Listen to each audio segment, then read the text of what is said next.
We are proud to announce WrestleCopia brand and the WrestleCopia Podcast Network, which you can find over at www.wrestlecopia.com. That's WrestleCopia.com, WrestleCopia.com.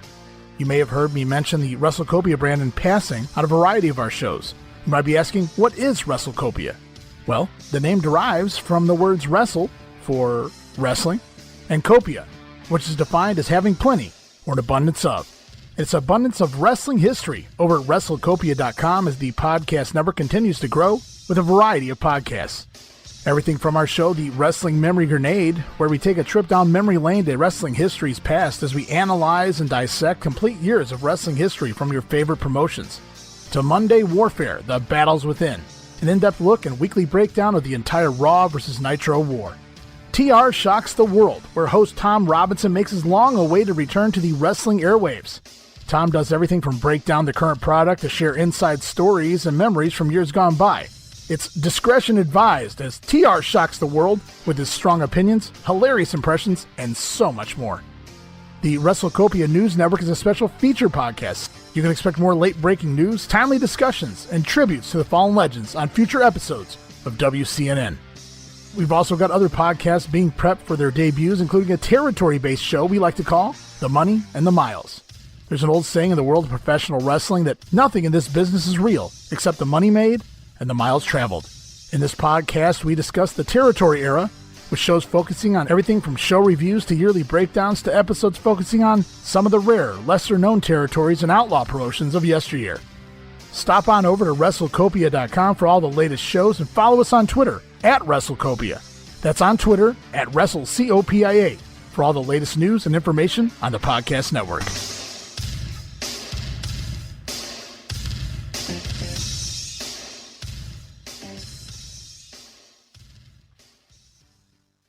Turn it on and rip the knob off.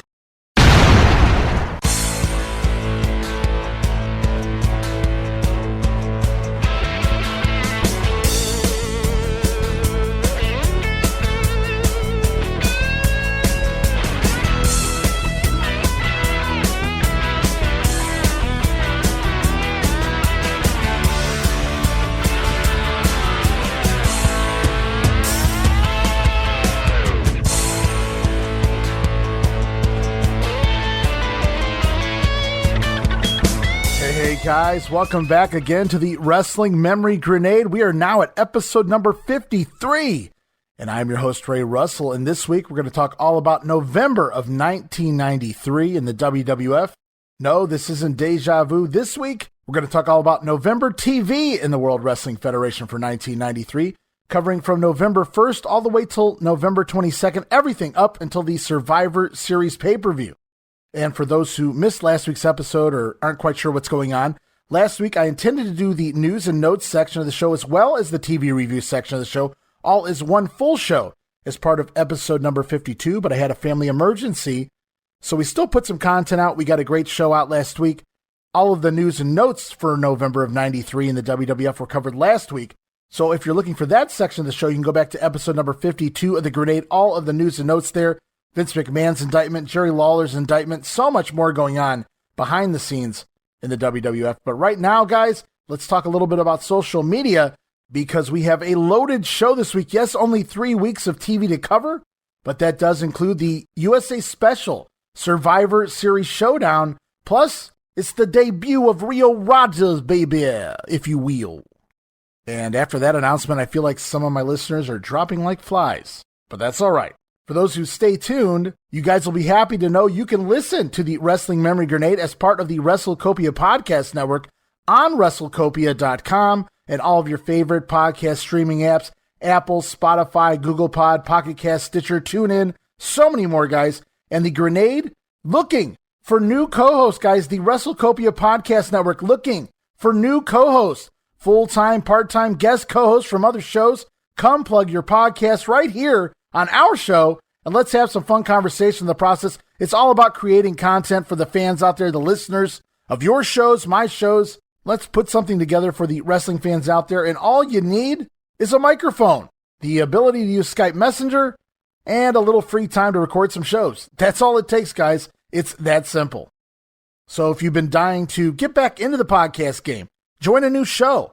The WrestleCopia Podcast Network has openings here on the Wrestling Memory Grenade, as well as Monday Warfare, The Battles Within, where we chronicle the entire history of the Monday Night War week by week, behind the scenes and in the TV review section. Right now, Scott Hall has just debuted in WCW, so that means the NWO right around the corner. Fun time to join Monday Warfare.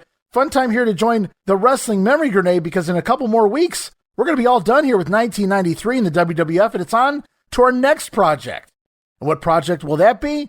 You'll just have to stay tuned and listen to next week's episode, the Survivor Series 93 Watch Along, where we will be announcing where we're headed next. What year, what promotion? You'll just have to wait one more week to find out. And getting back to looking for new co-hosts, guys, you can contact me, Ray Russell, about becoming a co-host by emailing me at wrestlecopia@gmail.com. That's wrestlecopia@gmail.com. Or DM me on Twitter, guys, at Wrestling Grenade. That's at RASSLIN Grenade. And speaking of Twitter, be sure to follow us on Twitter at Wrestling Grenade, home of the free prize giveaway. Also follow and like us on Facebook, which is now also home of the free prize giveaway. And it's just that simple, guys. All you got to do is follow us on Twitter, follow and like us on Facebook for your chance to enter and win each and every future free prize giveaway. New giveaway being announced next week, guys. Once again, part of the Survivor Series 93 watch-along episode. Lots of big announcements next week, so you're definitely going to want to have to stay tuned and listen for that as well. Just what has Ray Russell dug up now to give away? You can also find us on our very own YouTube channel over at youtube.com/Wrestling Grenade. New content added weekly. Most recently, guys, I added an episode of a show by the name of Knights and Warriors. It was actually a medieval-themed American Gladiators, if you will, from the early 1990s. In fact, it was the show that Bruce Pritchard was watching when he found Joe Fowler. Joe Fowler was hosting that show prior to coming to the WWF. Story goes, Bruce showed it to Vince, and Vince said, "Ha, he's great, pal." He was going to be their next future pitchman. Joe Fowler was going to be the next big thing here in the WWF, but unfortunately it wasn't meant to be. Fowler just wasn't cut out for the 9 to 5 or the 9 to 9, knowing Vince McMahon. But yes, stop on over to youtube.com/Wrestling Grenade and be sure to subscribe as I'm adding new content each and every week. Some of the other fun little tidbits I've just added. A Mania exclusive, Todd Pettengill, making the announcement post-Survivor Series that Jack Tunney, President Jack Tunney, has came down with a new mandate that there will only be one doink from this point forward in the World Wrestling Federation. Also, a fun little face-to-face when Jim Ross interviews Santa Claus. I shit you not. Do you think when Jim Ross signed with the company, he knew he'd be wearing a toga and interviewing Santa Claus? And last but not least, I do invite you. In fact, I not only encourage you, but I ask you to please go over to patreon.com/WrestleCopia and subscribe now to one of the 14 tiers we have to offer there, as we could really use the financial backing to continue the WrestleCopia Podcast Network. We can really use your help. And my very favorite tier is the All Access tier, $5 All Access tier. Gets you a little bit of everything, guys, from my insanely detailed show notes to early access to many of our shows from the Wrestling Memory Grenade as well as Monday Warfare. And that's not all. We have a Patreon exclusive watch-along series available only at the $5 All Access tier or any tier higher. Lots of good things there. And I'm working on getting a new project going here, hopefully in the next couple of months with Tom Robinson. We can add even more to that $5 All Access tier, so be sure to jump in now before the slots fill up. And remember, there's no commitment. You can cancel at any time, but once you hear the content, I don't think you will.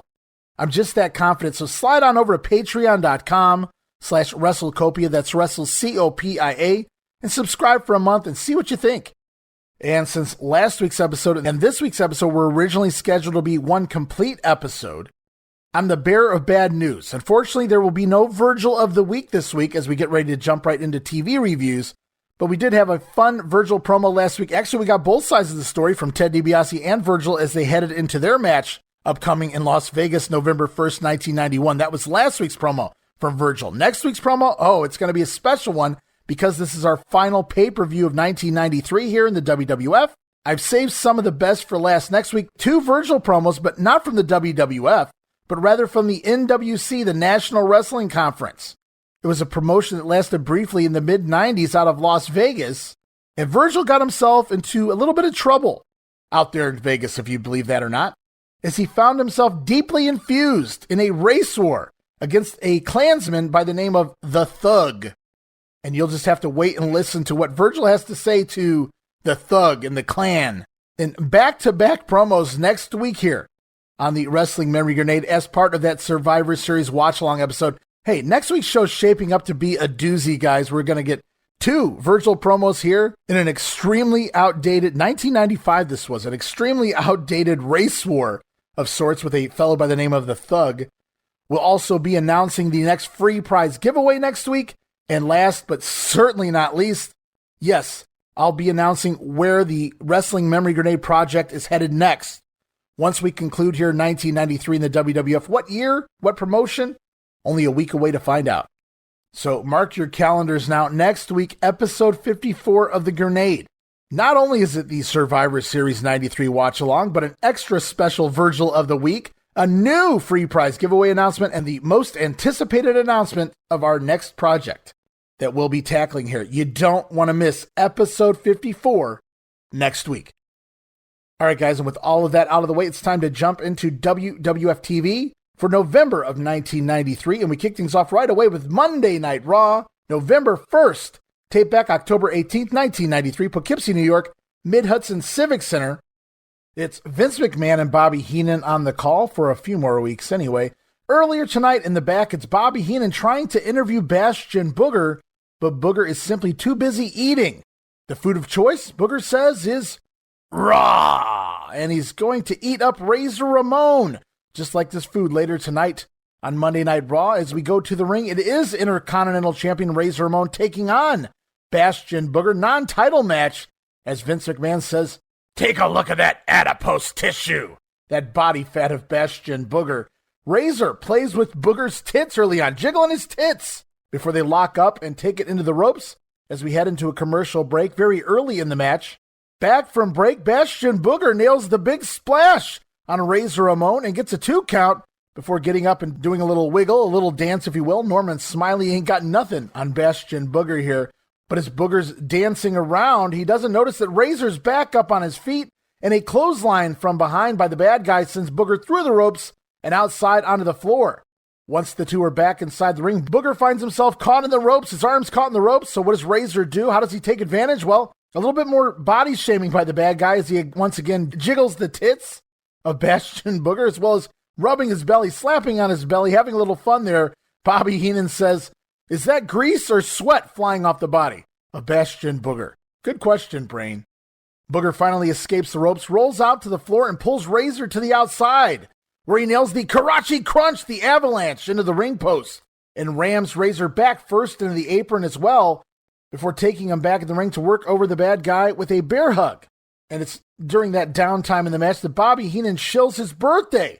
Apparently, Bobby Heenan has a birthday party planned for himself later tonight after Raw. Happy 49th birthday, Bobby Heenan.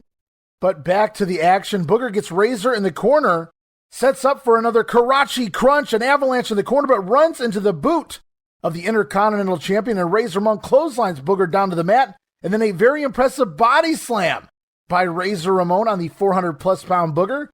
Razor attempts the Razor's Edge, but Booger counters it with the backdrop. And then, yes, it's the old trip to the Batcave, balls to the face. Booger lands that seated splash on the face of Ramon, but before he can get the count, Razor Ramon counters it into a sunset flip, and Razor Ramon will score the win, defeating Bastion Booger here. 7 minutes, 10 seconds shown on TV of probably an 8-minute match here, so we didn't miss a whole lot. And the only thing I really have to complain about here is the quickness in which some people seem to counter Bastion Booger's finisher into a sunset flip. I mean, this is 400 pounds plus pounds dropping down on your face, and you counter 2 seconds later. Not a big fan of that, but we move on with the Survivor Series report and Todd Pettengill replacing Joe Fowler. So looks like Fowler may already be gone, even though he's not entirely gone. And as much as Fowler's been struggling with doing these Survivor Series reports, I think Todd here does an excellent job. As we move on, Vince McMahon in the ring interviewing the entire team of the Foreign Fanatics. And after what Borga did to the Native American in their match, Jim Cornette says he's sure that Tatanto won't be at the Survivor Series, so he's looking for a 4-on-3 match at this point as the eliminations have already started. In fact, Cornette says that maybe by the time Survivor Series rolls around, there won't be any All-Americans left to face the Foreign Fanatics because next week, Ludvig Borga back in the ring, this time to take on Scott Steiner. Johnny Polo chimes in with a few jokes before Vince McMahon asks Ludvig Borga about his match with Scott Steiner next week. Vince makes the mistake of saying that maybe Ludvig Borga will be the next one not to make it to the Survivor Series. Ludvig Borga doesn't bat an eye. He already took out Tatanka, and now he will take out the illiterate Scott Steiner. Hey, there's no proof of that, and we know Scotty's great at math. And that's pretty much the entire promo. Not a whole lot here at all, except for the Fanatics. We get to see him in full force standing here in the ring. But overall, mostly a generic promo here as Bobby Heenan continues to shill his birthday as we head into commercial break. And back from break, it's Mr. Perfect taking on the Executioner.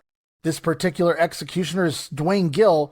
The Executioner tries a stinger splash, but lands across the top rope when Hennig gets out of the way, and he pays dearly as he's laying across the top rope. Hennig with a big punt kick to the gut of poor Dwayne Gill. Mr. Perfect then works the leg of the Executioner with a spinning toe hold and even an Indian deathlock. I popped for that. And while he has Gill locked in the Indian deathlock, Hennig repeatedly nasty stiff slaps. Jeez, what did he do to you? To the Executioner. Bobby Heenan on commentary says, hey, Strongbow used to use that hold. And instead of just letting Bobby get away with it, Vince McMahon corrects him. I don't remember seeing Chief J Strongbow ever use that hold, Bobby. And no shit there. Chief J Strongbow, not exactly the master of the technical wrestling holds. Mr. Perfect having tons of fun here this week, making the Executioner eat his own foot, stretching him around the ring. I wrote, wow, extra silly today is Mr. Perfect with some of the things he's doing in the ring. But it's the rolling neck snap, and the Perfect Plex gets the win 4 minutes, 52 seconds. Very fun squash here by Curt Hennig this week as we roll on. Bobby Heenan and Vince McMahon throw to Double J. Jeff Jarrett, this time he's outside Tootsie's Orchid Lounge. Double J, double J, double E, double FF, double ERI, double B, double with apostrophe, double. Let's take you to Double J. Double. Double J here again. It's JEFF, JARRET. We're here at Tootsie's world famous Orchid Lounge. You know, got the pictures up here of Hank Sr. and Patsy Cline and Boxcar Willie. I've been telling you about the corrupt politics in country music, hadn't I? And Boxcar Willie's a fine example. What is he, a bum, a wino, a never was? Like another guy they're trying to bring along. He ain't nothing, it's some Italian boy. Billy Ray Cyrus, got them buggy whip arms, jumping around like he's sweating to the oldies with Richard Simmons, makes me sick to my stomach. He can't sing, he can't dance. Double J can here. Got the best voice in Music City today. Can dance better than anybody in Music City today. Oh, that Billy Ray, I'd like to slap the taste right out of his mouth. Some other Italian guy I'd like to smack, and that's that Razor Ramon. And I'm going to do it when I get face-to-face with him. And that Men on a Mission. Yeah, I'm going to send them on a mission back to the homeless joint where they belong. And 1, 2, 3, kid, all you're going to be hearing is 1, 2, 3 when I pin your shoulders to the mat. And then when it's all said and done, and I've proven my point that I am the world's greatest wrestler. No, I'm not going to come to Tootsie's. No, from coast to coast. You know what they're going to be wanting? Every record store, they're going to be wanting the album, the debut album. Of Double J. That's JEFF, JARRET, Double J. Jeff Jarrett. All right, so for the third week in the row, Double J standing outside of the building cutting a promo. And in case you guys haven't learned how to spell it quite yet, it is Double J. That's JEFFJARRET. That's Double J now. Jeff Jarrett, and he's even got the little sparkly tooth added to his vignettes at this point. And we are 3 vignettes deep out of, I think, like 8 vignettes here with Double J, Jeff Jarrett. But he is on the way. He'll make it here to the WWF before we end the grenade here in 1993. I promise. As we go back to the ring, it's competitive tag team action, if you want to call it that, with the Smoking Guns taking on the team of Well Dunn, now managed by Harvey Whippleman. This was recorded just a few days before Steve Dahl's injury, before Well Dunn is removed from the WWF roster. And yes, Well Dunn do have their issues early on, but the Guns take over working on Steve Dunn's arm. Bart Gunn up in the air with an up and over on Steven Dunn in the corner, but he catches Dunn with head scissors. And while Bart Gunn's preparing to deliver those head scissors, it's Timothy Well who grabs Bart by the head and drops him throat first across the top rope. Well Dunn do finally take over 4 minutes into the match. Decent double teaming here by Well Dunn on Bart Gunn, and also lots of chin locks in between. Bobby Heenan talks about the irony of Well Dunn wrestling on Raw. And I don't think Vince McMahon quite got it. But late in the match, Steven Dunn telegraphs a backdrop, and Bart Gunn with a face slam into the mat and a hot tag to Billy. Brother Billy House of Fire briefly before Harvey Whippleman trips him up right in front of the referee. And we get a disqualification here in 7 minutes, 52 seconds. The Guns will get the win. And Well Dunn attack the Guns post-match, but the Guns fight him off and clear the ring. The Guns can't even seem to beat the team of Well Dunn.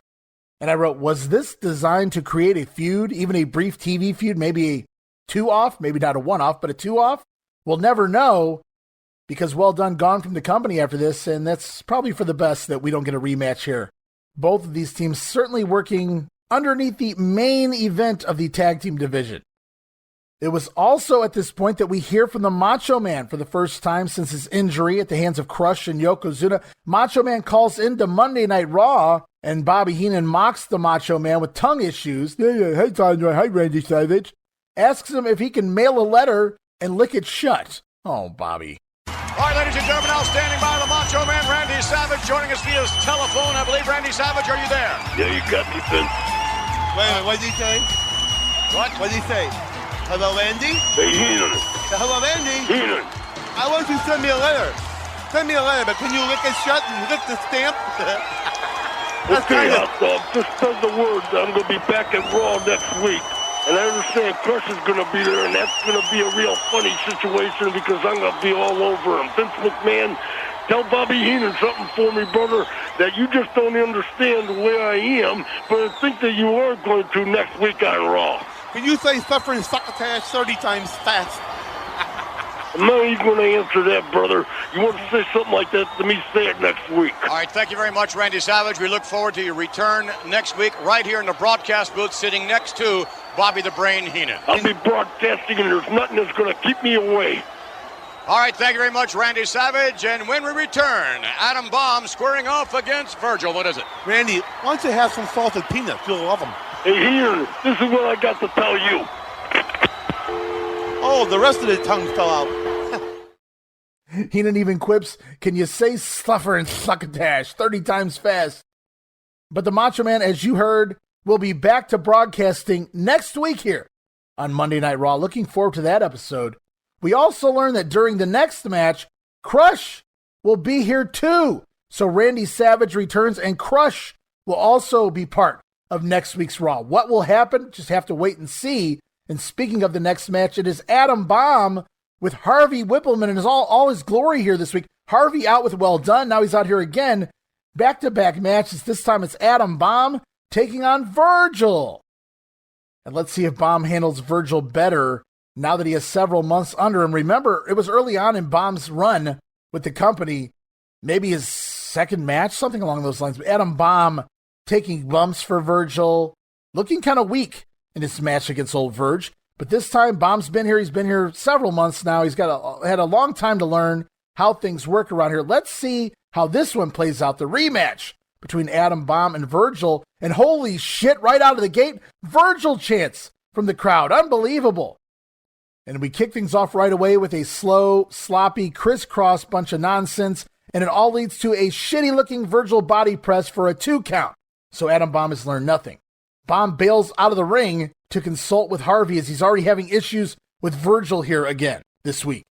But there's no rest for Adam Bomb as Virgil attacks him on the floor. I wrote, what the fuck? Virgil chasing Harvey Whippleman around ringside, not once, but twice all the way around the ring, randomly running into the ring and launching over the top rope with a plancha onto Adam Bomb at this point. I thought he was catching Virgil at one point, but no, takes the bump. Virgil having his way with Adam Bomb and Harvey Whippleman all the way so far. Again, this is my second what the fuck in this match. Bomb finally eventually cuts Virgil off and nails a standing dropkick and a backbreaker. And then it's slow plotting offense from there until we get a Virgil comeback and a Virgil missile dropkick for a near fall. What the fuck, number 3? What the hell is going on here? Virgil then attempts a reverse body block off the middle rope. Looks as if Bomb was supposed to catch him, but Virgil just bounces off Adam Bomb and falls to the mat. I wrote, ugh. Adam Smasher finally ends this. 5 minutes and 25 seconds. I wrote, fucking brutal. Awful. Miscommunication everywhere. Virgil, sloppy as usual. Adam Bomb, I don't know what's going on with this guy. And I'm watching Adam Bomb here in 2022 vision rather than 1993 vision. Now, 1993, I'm a young teen. All I see is this look. This guy looks awesome. I know what he should be doing, and I'm thinking, why isn't this guy getting pushed? But now here in 2022, I see why. I get it. I stand corrected. After all these years, it took me almost 30 years to go back and watch 1993, but I finally get it. As we go on, it's Ray Combs of the Family Feud. He hypes the Survivor Series and the upcoming Family Feud match between Bret and his brothers against Lawler and his Knights. And next week, don't forget, it's Ludvig Borga taking on Scott Steiner and the return of Randy Savage to commentary, but Crush will be here too. I wrote, one of the absolute worst episodes of Raw I can think of over the past 6 months. It's been since maybe May that things have been hot pretty much every single week. I think we had like one down week back near the end of the summer, maybe heading into SummerSlam, and that's expected as you've done all the build-up and now you just kind of coast into the pay-per-view. But here we are again, and I'd have to say this is possibly the worst episode of Raw in the past 6 months. Just terrible stuff for the most part from the beginning to the end. Razor and Booger was passable. Outside of that, everything just not good. And we close out Raw with Bobby Heenan beginning to sing himself happy birthday, but we run out of time before he can complete the song. I wrote, poor brain. As we move on to WWF Superstars, it's Vince and Jerry Lawler on commentary. Last week, we go back in time. Yoko and Ludvig Borga take out the Native American Tatanka. The report is that Tatanka is now officially out of the Survivor Series. And we go to the ring, competitive action. As November sweeps continue on, Rick Steiner taking on Jacques Rougeau of the Quebecers with Johnny Polo in his corner. Could we see yet another elimination this week in the All-Americans Foreign Fanatics match? Vince reminds us that Scott Steiner beat Quebecer Pierre a few weeks ago on Raw. I wrote, a lot of good that did. And now we get the other two in the ring, Rick Steiner and Jacques Rougeau. Jacques taunts and then slaps Rick Steiner. Very stupid, Jacques. Jacques thinks he's running around ringside away from Rick Steiner, but slides in the ring and realizes Rick never chased him. Rick's standing in the ring waiting for Jacques Rougeau, who runs right into a Rick Steiner press slam. Impressive. You don't see Rick do that very often. Rick Steiner with a press slam on Jacques Rougeau and an overhead belly-to-belly. But Johnny Polo distracts Steiner, allowing Jacques a quick takeover in the match. But the former Mountie, he's not a Mountie, remember that, Jacques Rougeau makes the mistake when he tries a leapfrog, and Rick Steiner turns it into the Buzz Sawyer Power Slam for a near fall, which finally brings Quebecer Pierre to ringside. I was wondering how long that was going to take. Pierre, with another distraction on Rick Steiner, allows Jacques to hit a high knee into the back of Rick, sending him out to the floor, where Johnny Polo nails Rick Steiner with his cane, which then in turn brings out Scott Steiner. And Scott Steiner chases Johnny Polo and Pierre up the aisle and to the back as we head into a commercial break. Back from break, it's Scott Steiner back at ringside and Pierre also back in ringside, but no sign of Johnny Polo anywhere as Jacques works an abdominal stretch on Rick Steiner. Rick breaks free with a hip toss, but runs right into a clothesline from Rougeau, who stays on top. From there, Jacques with a shitty-looking hot shot on Rick, but it does get a 2 count. Rick then counters Jacques' pile driver with the old Alabama slam. And both men down on the mat, but they slowly get back to their feet and run into each other. They collide, and both men back down. Jacques Rougeau stirs first. He's up first. Jacques Rougeau to the corner. What's he doing? He's got to be knocked silly. Jacques Rougeau climbing the ropes backwards? What is Jacques Rougeau? Are we going to see a Mountie Salt? Or I'm sorry, not the Mountie Salt? Jacques makes it to the top rope backwards, but he doesn't see Rick Steiner is up, and Rick begins shaking the ropes, causing Jacques to lose balance and crotching himself on the top turnbuckle. Rick Steiner then fires up and almost backdrops Jacques Rougeau out of the ring. Holy shit. That would have been death. And then a couple of Steiner liners, as Vince McMahon would call them. And the top rope bulldog from Rick Steiner will get the win just like that. Rick Steiner with the comeback and the win. 6 minutes and 18 seconds shown of maybe a 7-minute match. Not offensive for TV. Fun stuff, honestly, between Rick Steiner and Jacques Rougeau here this week. And now Scott Steiner has beaten Pierre. Rick Steiner has beaten Jacques. You have to think that eventually the Steiner brothers should be given that rematch for the tag team titles. Jack Tunney, what the hell is going on in that office? And we move on to face-to-face. We got a couple of them for you here.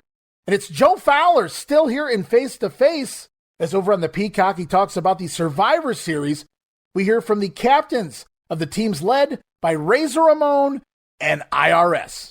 Intercontinental Champion Razor Ramon and Erwin R. Scheisse. You're both captains for this Survivor Series, this matchup, and it seems to me, Razor, that you've recruited the very best you could find for this 4-on-4. You know, Joe, I feel so loose, man. I feel so relaxed. Survivor Series.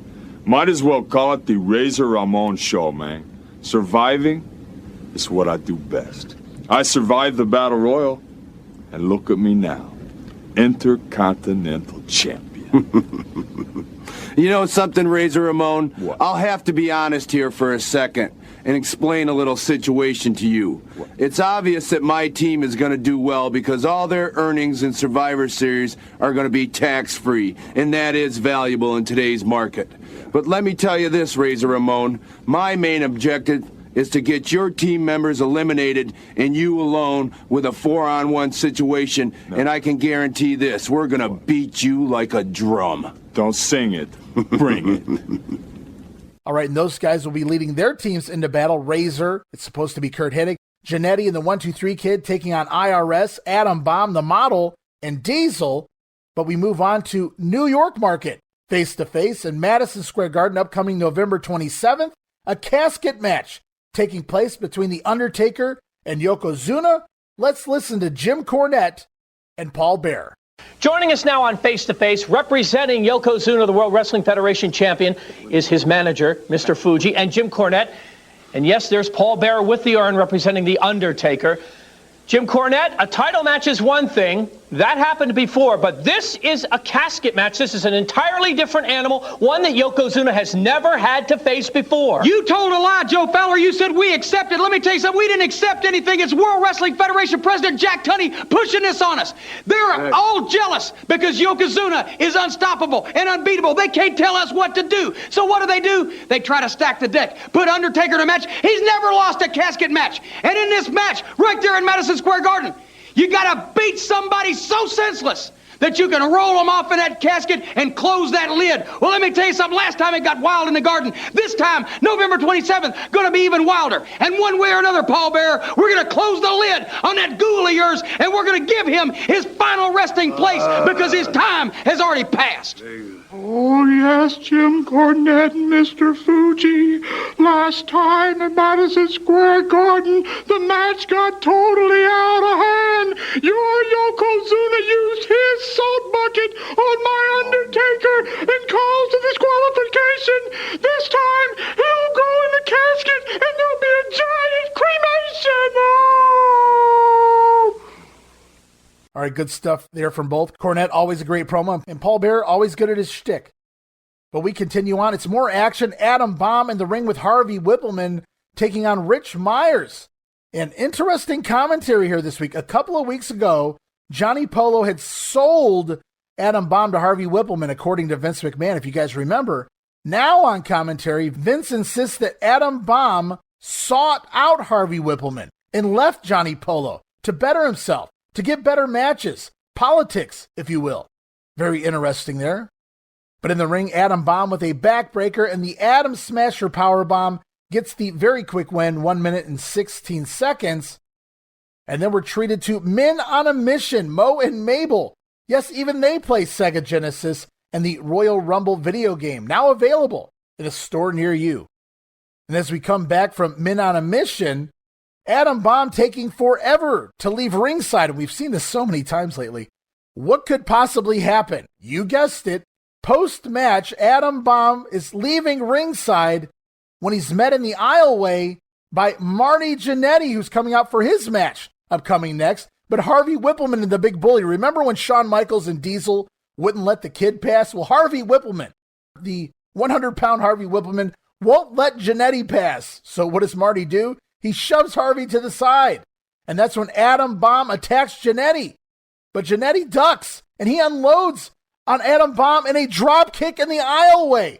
Marty Jannetty sends Adam Bomb down with a drop kick in the aisle. Unbelievable. But I got to go back. This is at least the third time we've seen the whole passing in the aisleway shit in the past 2 months. Like I just mentioned a little bit ago, it was Diesel and HBK with the Kid. It was Bigelow and Doink. Remember the bucket on the head of Luna? And now this. And honestly, you could even argue Tatanka and Borga. They crossed paths. Of course, it was backstage. But still, nonetheless, they crossed paths. So we've seen 4 separate situations where this has happened in the last 2 months. I wrote, come on, guys. Be more creative. Honestly, after seeing this, you would think this is going to lead to a fairly fun undercard feud with Marty Jannetty and Adam Bomb. Certainly Jannetty, if anyone, could make Adam Bomb look good. But it's simply not meant to be. It's just to further the intensity heading into their match at the Survivor Series, and we'll see more on them here later in the show. But right now it's time for the Survivor Series report. As we hear from the Foreign Fanatics, we also learned that the All-Americans will announce Tatanka's replacement next week here on TV. And once more, we'll hear from Bret the Hitman Hart talking about being in the Survivor Series. No doubt the Hitman has a message for the king. The Hart family honor is on the line, and the brothers are making this one personal. Jerry Lawler, man, oh man, are you going to be sorry that you ever started this war, this feud with the Hart family. It's one thing to have me mad at you. It's one thing to have me ready to rip your legs right off your little body. But you've gone way too far. You got 4 Harts now in the ring against you and your knights. You got Bruce, you got Keith, you got Owen, and you got me. And you got Stu at ringside. You got my entire family in the building. You're going to have the cats there, the dogs. You're going to have everybody. You bit off more than you could chew, Jerry Lawler. And as far as your knights go, I don't care. I don't care how big they are, how bad they are, or how tough they are. You're all going down, especially you, Jerry Lawler. Lawler's going to be sorry. And Bret Hart bringing the whole family to the Survivor Series. Hey, the cats, the dogs, his friends. Hey, Stubby and Gibby, are they still around? Who knows? And following the report, we learn now it's Adam Bomb versus Marty Jannetty later in the show. So 2 Adam Bomb matches for the price of 1? I don't know about that. But we go back to the ring. It's Crush, now managed by Mr. Fuji, or Master Fuji, taking on what the internet would lead you to believe is Gary Jackson. Now, you guys know by now, I'm fairly fond of Gary Jackson, the enhancement talent, so I can tell you immediately, this fellow that Crush is wrestling is not Gary Jackson whatsoever. Not even close, double the size, maybe even triple the size of Gary Jackson. And it appears Crush is stepping in the ring here with Tony Webb instead. So don't let the internet fool you guys. Stop copy and pasting. Do your due diligence. Do your own work. As Crush comes to the ring in his new gear, the heel goatee. No theme yet, but he's super evil. Crush with that evil heel face. Crush, though, gives Tony Webb a few spots early on. Webb with a sunset flip. And even locks in a maybe the shittiest looking sleeper I've ever seen. But Crush easily breaks the sleeper hold from Webb. And Webb out to the floor where Crush lands a super kick on the outside. Then back of the ring, a press slam. Dropping Tony Webb face first into the top turnbuckle. Oof. Reminiscent of what he did to Macho Man on the barricade. And Crush will pick up the win 2 minutes and 32 seconds as Crush looks into the camera and says, that will be the Macho Man on Raw. So they're really pushing that Savage and Crush will both be at Raw and there will be a confrontation. So make sure you guys tune in. The action rolls on with the 1-2-3 Kid taking on Tony DeVito. Kid on top early, but misses a running drop kick into the corner and takes a nasty bump on the back of his head. Tony DeVito then takes control with his own drop kick, but the Kid comes right back with a spin kick to the face and a snap leg drop. From there, the Kid with another spinning kick into the corner and the moonsault press will get the win 1 minute and 53 seconds as we see Double J vignette number 3 once again at Tootsie's And more action now. The Head Shrinkers in the ring with Afa in their corner, taking on the team of Greg Hatfield and Darren Trujillo, not Cojito, once again, as written on the internet.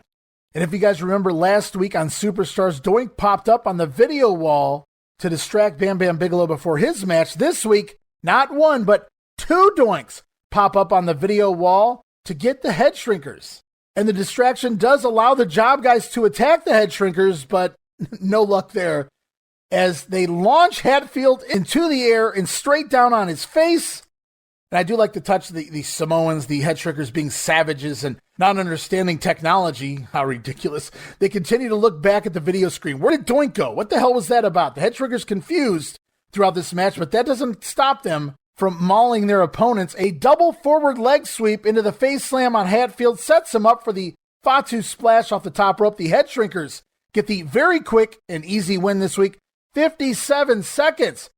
As post-match, they check under the ring. They're no fools looking for Doink the Clown, but he's nowhere to be found. And in case you're wondering, yes, Matt Bourne taped these video wall promos heading into Survivor Series. So every time we see this, it will be Matt Bourne. Matt Watch kind of continues, but Matt Bourne no longer with the company at this point.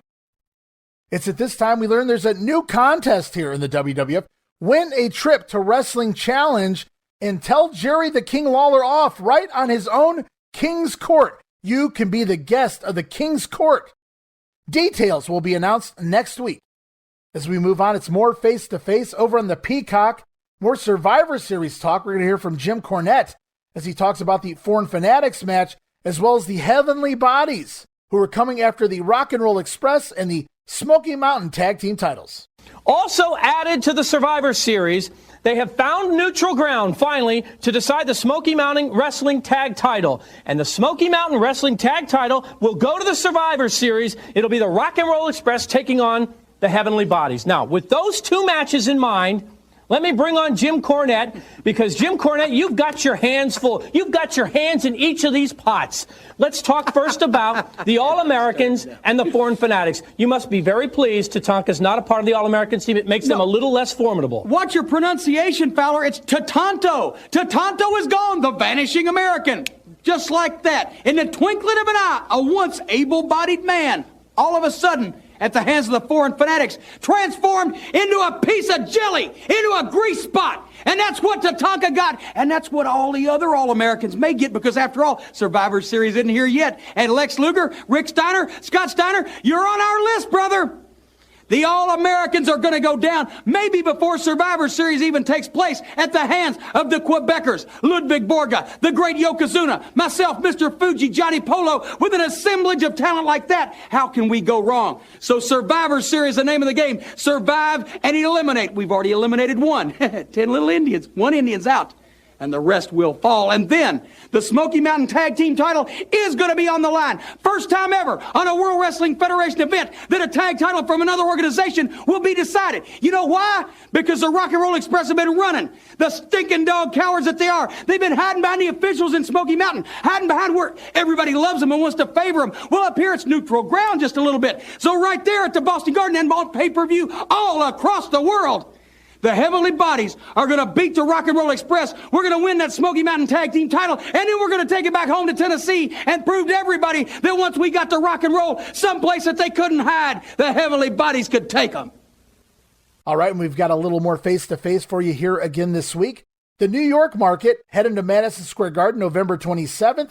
Intercontinental Champion Razor Ramon ready to defend his title against Diesel. Intercontinental Champion Razor Ramon, and there you see Diesel with his right hammer. Well, Razor Ramon, he does have that weapon, and it's been known to knock a few people out. That's a factor in this match. I hand it to you, Diesel. You had a lot of impact since you come to the WWF. But now, big man, you're going to be an MSG. And that ain't no Chinese food additive, Chico. This is the big time. And Razor, he bringing all his gold. You want it? All you got to do is take it. You know, they term this a wrestling match, Razor. Some people say it's going to be a fight. I hope so. Let me tell you something, Chico. What? This is going to be a war. Good. And when you leave, you're going to be missing that gold around your waist. That's a guarantee. No way. Hey, where I come from, big man, it ain't how many times you get knocked down. It's how many times you get up. I go through 19 of the best to get this. And I do whatever it takes to keep it. You want me, Chico? Don't sing it. Bring it.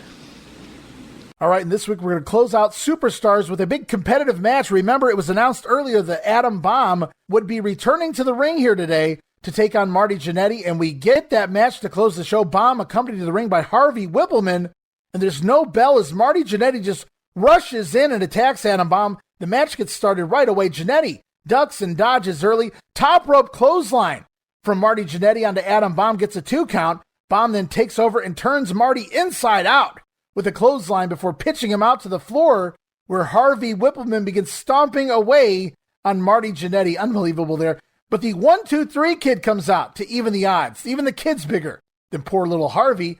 But Adam Bomb attacks the kid from behind on the floor and sends him into the ring steps. Referee Danny Davis the entire time, seeing all of this going on, still making the 10 count while Adam Bomb rolls the kid into the ring. I wrote, what the fuck is going on? As the bell sounds. Vince McMahon on commentary, he even seems confused. He wonders who's been disqualified. Makes sense. Harvey getting involved, the kid getting involved, Adam Bomb attacking the kid. But we learn out of all of this, it's Marty Jannetty who has been counted out. Now, this match could have been a lot of things. It could have been a double count out. Adam Bomb was still out there when Danny Davis was making the count. Remember that. Could have been a disqualification from any end. A no contest I would have even settled for. But Marty Jannetty forced to take the count out loss here in a ruling that made absolutely no sense. But post-match, out comes Rick Martel, the model Rick Martel, in a sprinting diesel. Yes, I've seen Kevin Nash sprint for the first time in my life. I've never seen him move that fast. So now it's Bomb, the model, and Diesel triple teaming down on Marty Jannetty, the 1-2-3 kid, but Razor Ramon out to even the odds. We got 3-on-3. IRS finally makes his way down, but never actually gets in the ring as the bad guy takes him out on the apron. I think that was also done to hide the fact that Mr. Perfect is MIA here. Missing in action is Kurt Hennig at this Superstars taping. Remember I said he'd miss some tapings, he'd make some tapings. Well, he didn't make the Superstars taping. He missed this one. And so we only get 7 of the 8 guys leading into the Survivor Series match out here. Having a little brawl, having a little fun here to set up the big match at the pay-per-view. As the baby faces clear the ring, we learn next week it'll be Intercontinental Champion Razor Ramon defending his title in a rematch of sorts against the model Rick Martel right here on Superstars.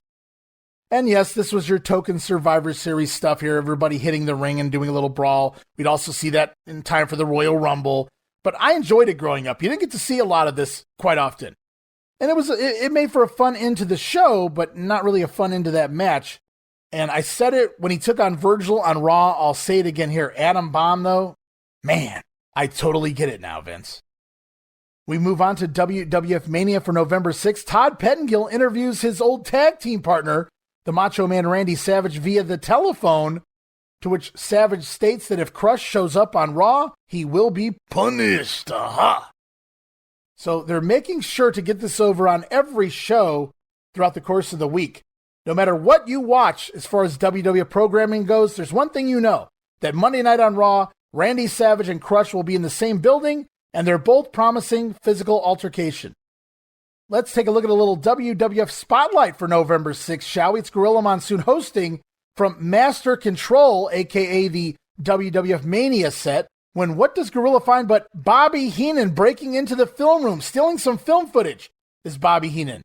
From there, Monsoon ties a rope around Bobby Heenan and drags him along with him everywhere they go throughout the rest of the episode of Spotlight. Made for some fun wraparounds between the matches, as Monsoon tells Bobby he's headed off to be interrogated by JJ, a.k.a. JJ Dillon.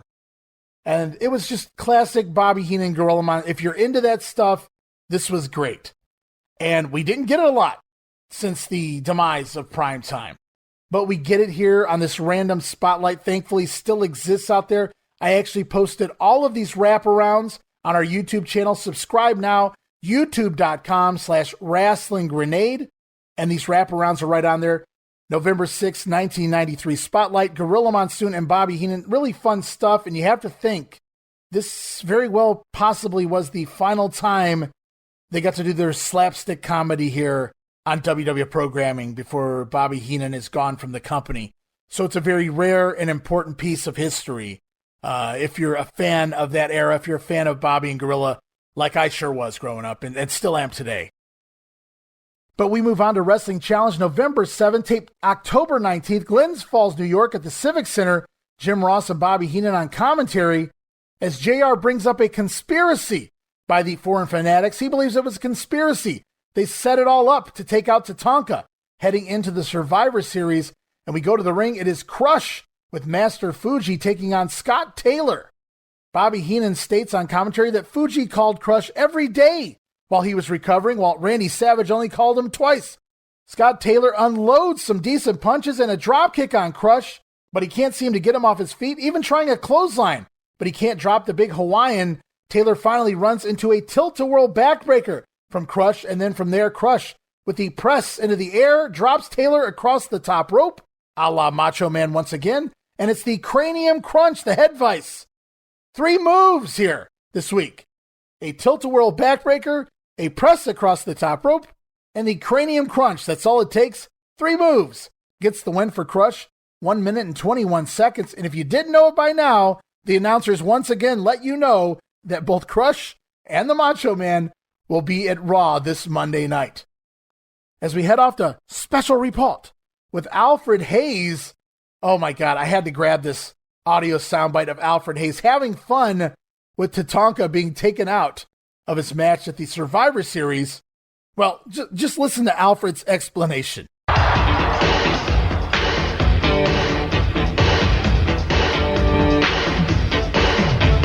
Hello, everyone. This week's special report is brought to you by WWF Action Figures. The WWF Action Figures are available in toy stores everywhere. Last Monday, on Monday Night Raw, the pompous one, Lex Luger, captain of the All-Americans Survivor Series team, came to do battle against Pierre, a subordinate from the Foreign Fanatics team. Here are the closing moments of that match. Was knocked out, and thus Lex Luger eliminated Pierre from competition at the Survivor Series.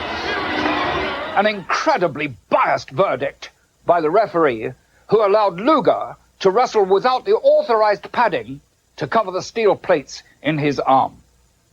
This was a premeditated violation of the rules by Luger in order to demoralize their Survivor Series opponents. However, I bring tidings of very good news. I think I'll let the Foreign Fanatics tell you all about it. We said from the start the name of the game in the Survivor Series is elimination, and that's exactly what we did. We eliminated Tatanto, the Vanishing American. But what did they do? They added The Undertaker, made their team even stronger, then took a page out of our book. And thanks to the illegal foreign object implanted in Lex Luger's forearm, they've eliminated Pierre the Quebecers from the Foreign Fanatics team. But what did we do? We didn't sit back and rest. No. We've added someone to make our team even stronger. One of the strongest men, not only in wrestling, but the world. A man who can literally crush the competition. The master of the head vice. He will be this Wednesday night on the Foreign Fanatics team at Survivor Series Crush. Yeah. And we will crush the All-Americans. All right. What you're looking at here are men of honor who will fight and watch each other's backs to the very end. The All-American team are wondering who's going to stab who in the back first. Prepare to survive if you can, All-Americans. This Wednesday night, All-Americans Survivor Series, you will be eliminated one by one. Bullseye! Well, it would appear that Luger's crude act of retaliation has backfired. With the addition of Crush, the Foreign Fanatics have enhanced their already devastating team power. Remember, the only way to find out who will survive is to watch the WWF Survivor Series on pay-per-view TV, Thanksgiving Eve. That's this Wednesday, November the 24th. So call your local cable company right now. Don't be left out. Good stuff there all the way from Alfred Hayes. Ludvig Borga simply did unto Tatanka before Tatanka would have done unto him. And then from there, Hayes saying, knowing Tatanka's tactics that he has perpetrated in the past, Borga flattened him out in similar fashion. Love me some heel Alfred Hayes here. And then from there, we get the Foreign Fanatics promo you just heard as well. Ludvig Borga with a fairly offensive "no more rain dancing" from Tatanka. Johnny Polo says the funny thing about the impossible is that it never happens. Great line there from Johnny Polo. As they predict, the eliminations will continue on Raw when Ludvig Borga is scheduled to take on Scott Steiner. And of course, well, the pompous Lex Luger. I also like this week, instead of Alfred closing with, "This has been special report," to "This has been Lord Alfred Hayes." Good stuff from Lord Alfred Hayes. That's why I grabbed that soundbite, more so than the actual wrestlers involved. Speaking of wrestlers, we're back to the ring. It's the Steiner brothers taking on the team of Barry Horowitz and Barry Hardy. Scott Steiner with an overhead belly-to-belly on Horowitz early, and the double underhook powerbomb on Barry Hardy to boot. Rick Steiner then sends Hardy upside down into the corner buckles. Ugh, that's rough. And it's the Doomsday Bulldog. Pins Barry Hardy 2 minutes and 36 seconds. As we're off to face, and Joe Fowler for the New York market. More Madison Square Garden, November 27th, as we hear from Jerry Lawler. He's scheduled to take on Doink the Clown. Well, here on Face to Face, we have the king of the WWF, Jerry Lawler, and I don't think it's any coincidence, Jerry Lawler, that ever since his falling out with you, Doink the Clown has become quite a fan favorite. They love him in New York City. Well, that says it all right there. People in New York City are so stupid here in the Rotten Apple that they would like somebody like Doink. They would think that he's funny, when in actuality, he couldn't even bring a smile to the face of a laughing hyena. Now, let me tell you something, Doink the Clown. I think I've got you figured out. I think I know what's going on here. You know who I think is under that makeup? I think it's probably one of Bret Hart's idiotic brothers. But I'm going to find out. Because right in Madison Square Garden, on the night of this super card, when all of the World Wrestling Federation superstars are gathered for this big event, it's going to be my opportunity to get my hands on you, Doink, and make you pay for the way you swerved me around at SummerSlam. You promised me you could take care of Bret Hart, and then you didn't even try. And when he got that sharpshooter on me, did you come to help me? No! And later on, you poured a bucket of water on my royal head. Well, I'm going to find out who you really are. I'm going to pull that stinking matted green hair out by the roots, and I'm going to slap that grease paint off your face, and I'm going to expose you to everybody in the Rotten Apple, because I think, in reality, you're really one of Bret Hart's brothers, and I'm going to find out. Saturday night, November 27th. So with Matt Bourne gone from the company, Ray Apollo replacing him here as Doink the Clown moving forward, Jerry Lawler adding a little mystique, a little intrigue to this match. He doesn't think that it's actually the real Doink the Clown going into Madison Square Garden. He thinks it's going to be one of the Hart brothers instead, and he plans to unmask them and prove it as part of the upcoming match at MSG. Good stuff there from the King. Great sell job. As we move on, the Double J vignette number 3, once again from Tootsie's, and back to the ring. It's the rematch from several weeks ago. Remember when the 1-2-3 Kid beat Bastion Booger after throwing a pitcher of water on him and getting a win on countout? Well, here it is, the big rematch you never knew you wanted, as Booger takes over early and even opens up his tights, and shoves the Kid's face down in him. Let him get a big whiff of that grotesque stench that is Bastion Booger. I wrote, what the fuck is this? I guess he's just trying to make Vince laugh. He gets it. I'll keep a job if I can keep Vince McMahon laughing. But the Kid finally comes back with his educated feet and an enziguri to the face. Bastion Booger, though, catches the Kid in a crossbody and turns it into a falling front slam, and then does an extra special lengthy dance here for the 1-2-3 Kid. He put a little extra oomph in it this week, did Bastion Booger, with his dance. As he continues on the offense, a hard whip sends the Kid, boom, down after he smashes into the corner buckle, and a giant backdrop sends the Kid sailing into the high air as we head into a commercial break. And back from break, a double underhook throw by Bastion Booger, but he misses the Karachi Crunch, misses the old avalanche in the corner, and the Kid with a quick schoolboy roll-up gets a near fall. The Kid comes back with a spinning heel kick, and then the big missile drop kick off the top rope. The Kid kips up, and he means business. As Booger rolls out to the floor, the Kid's not done. Suicide dive through the ropes to the outside onto Bastion Booger. Action really picking up here. Back in the ring, the Kid misses a somersault senton off the top rope. and it's Booger who capitalizes with a big splash and gets the win? Are you shitting me? House shows are one thing, Booger pinning the Kid, but TV? You're going to job out the Kid to your job guy, Bastion Booger, to your comedy piece? This new slogan of unbelievable makes more sense as the weeks go on. Booger will get this win in 4 minutes and 51 seconds shown as he shakes his ass into the camera. And you know what, guys? It's taken several months, but Mike Shaw, Bastion Booger, he's finally coming around, I think, as best he can at this size. But his gimmick has no business beating no one of any merit or value. Yes, Booger's moving around the ring a little better. He's looking a little better in the ring, and it doesn't hurt that he's wrestling guys like a Razor Ramon, a Marty Jannetty, a 1-2-3 Kid. But at the same time, this gimmick has no business beating guys who, well, it's clear that they're trying to keep the Kid down to a certain level. Now, what reason? I'm not sure. We move on to the Survivor Series report with Todd Pettengill. It's Lex Luger and the Steiner brothers standing by. They talk about Tatanka being out, but next week they'll announce their new partner, the replacement for Tatanka. Luger says the elimination of Tatanka only made the All-Americans stronger. I'm not sure if that's a dig on Tatanka? Or, well, never mind, it's Lex Luger. Luger then also suggests that maybe it's the All-Americans' turn to eliminate someone from Survivor Series.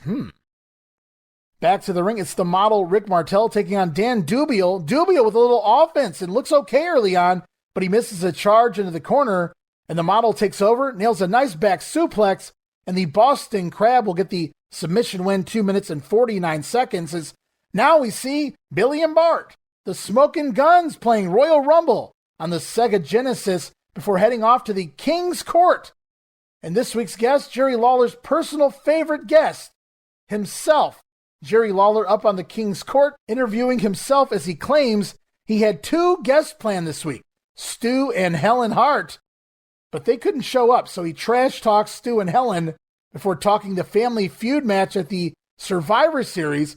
He also mentions that Ray Combs, the host of Family Feud, will also be the host of the match, whatever that means. Lawler claims there were surveys taken, just like on the Family Feud, for the upcoming Survivor Series. When the question was asked who was the biggest coward in the WWF, survey says Bret Hart. When they polled the fans and asked them who the stupidest wrestler was in the WWF, survey says Owen Hart. And finally, when the poll was taken asking who is the black sheep of the Hart family, survey says Keith Hart. Well, that may be true.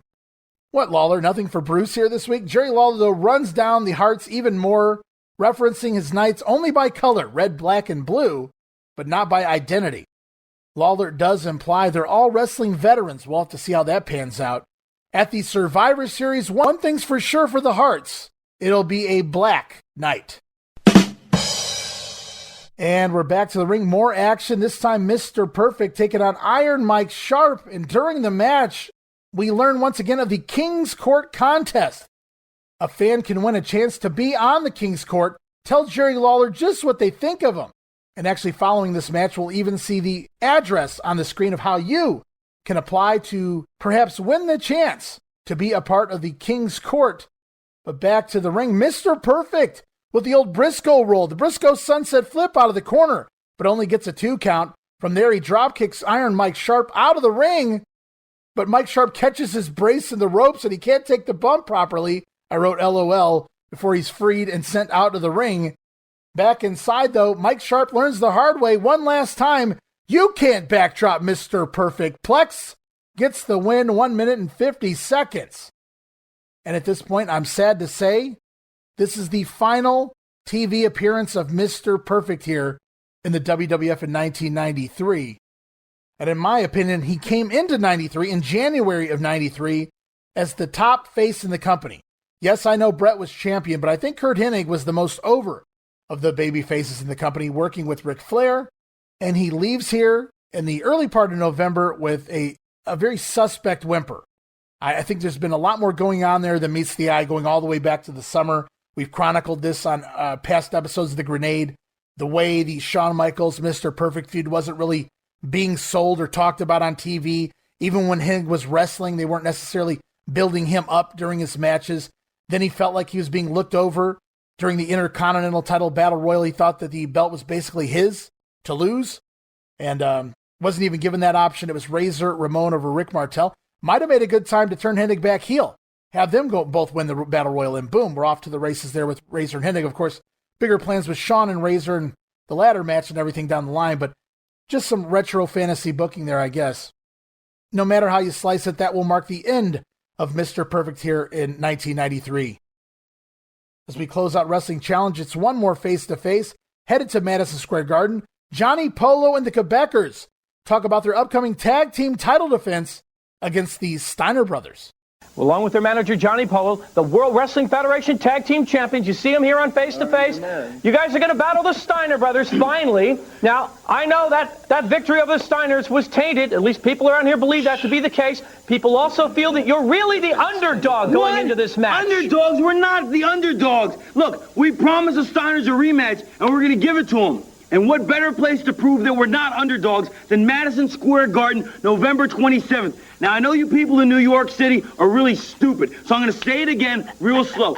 Saturday night, November 27th. Yes, we're defending the titles against the stupid Steiner brothers. You're stupid, they're stupid. I know you guys will get along great. Before I go any further, Jacques, I want to say good luck to our good friend Yokozuna, who's got a casket match against The Undertaker, which I don't think it's fair that he's in it, but since he is, good luck, buddy. He doesn't need any luck. No. Let me tell you something, dogface. Don't take it personally, Joe Fowler. I'm not talking about you. I'm talking about you, Rick Steiner and Scott Steiner. Don't let the rumor of us being called underdogs go to your mind. I'll tell you what we are. We are top dogs. We are the World Wrestling Federation Tag Team Champions. Il essaie de faire croire à tout le monde qu'on est des underdogs. Des petites nouvelles pour vous autres. Les ceintures, on les a pas gagnés par un flou, puis on va le prouver une fois pour toutes au Madison Square Garden. 1, 2, 3 dans le milieu de l'arène. That'll take all the doubts out of everybody's mind that we are the greatest team in the World Wrestling Federation. Saturday night, November 27th, the greatest arena in the world. From there, we take a brief look at All-American for November 7th, as it's Bobby Heenan and Joe Fowler hosting the show.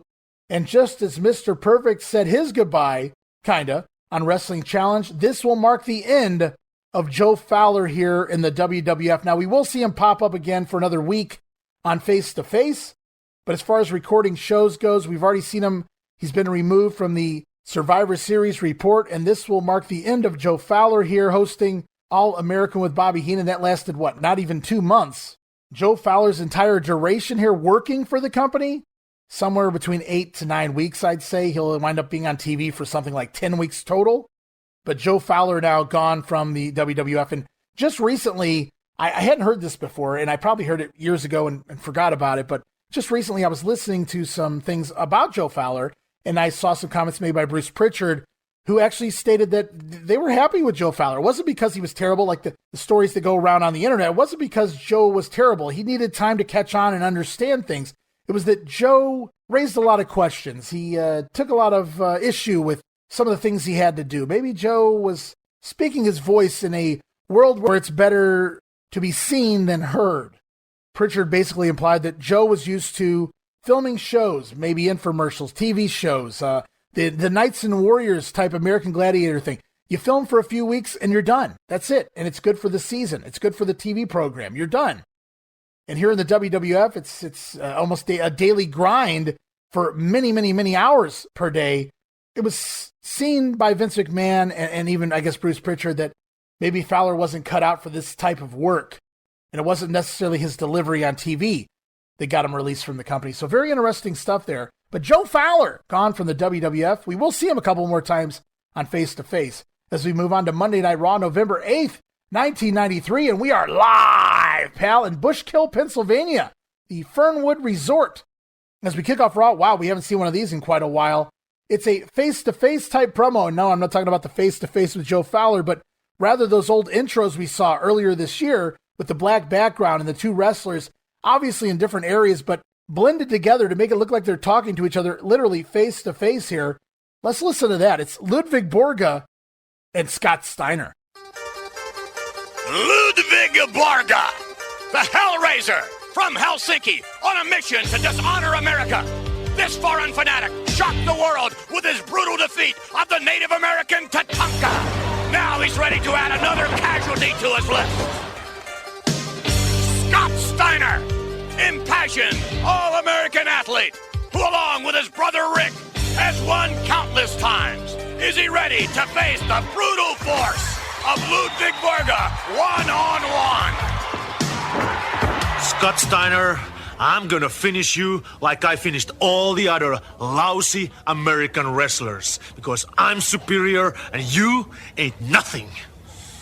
Ludvig Borga, I don't like you coming to the United States and bad-mouthing me and bad-mouthing my country. Tonight, I shut you up.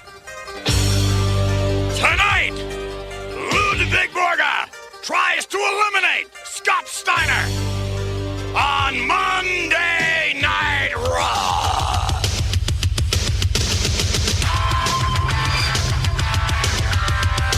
Pretty cool stuff there as I look forward to that match as we continue on. It's Vince McMahon and Bobby Heenan on commentary.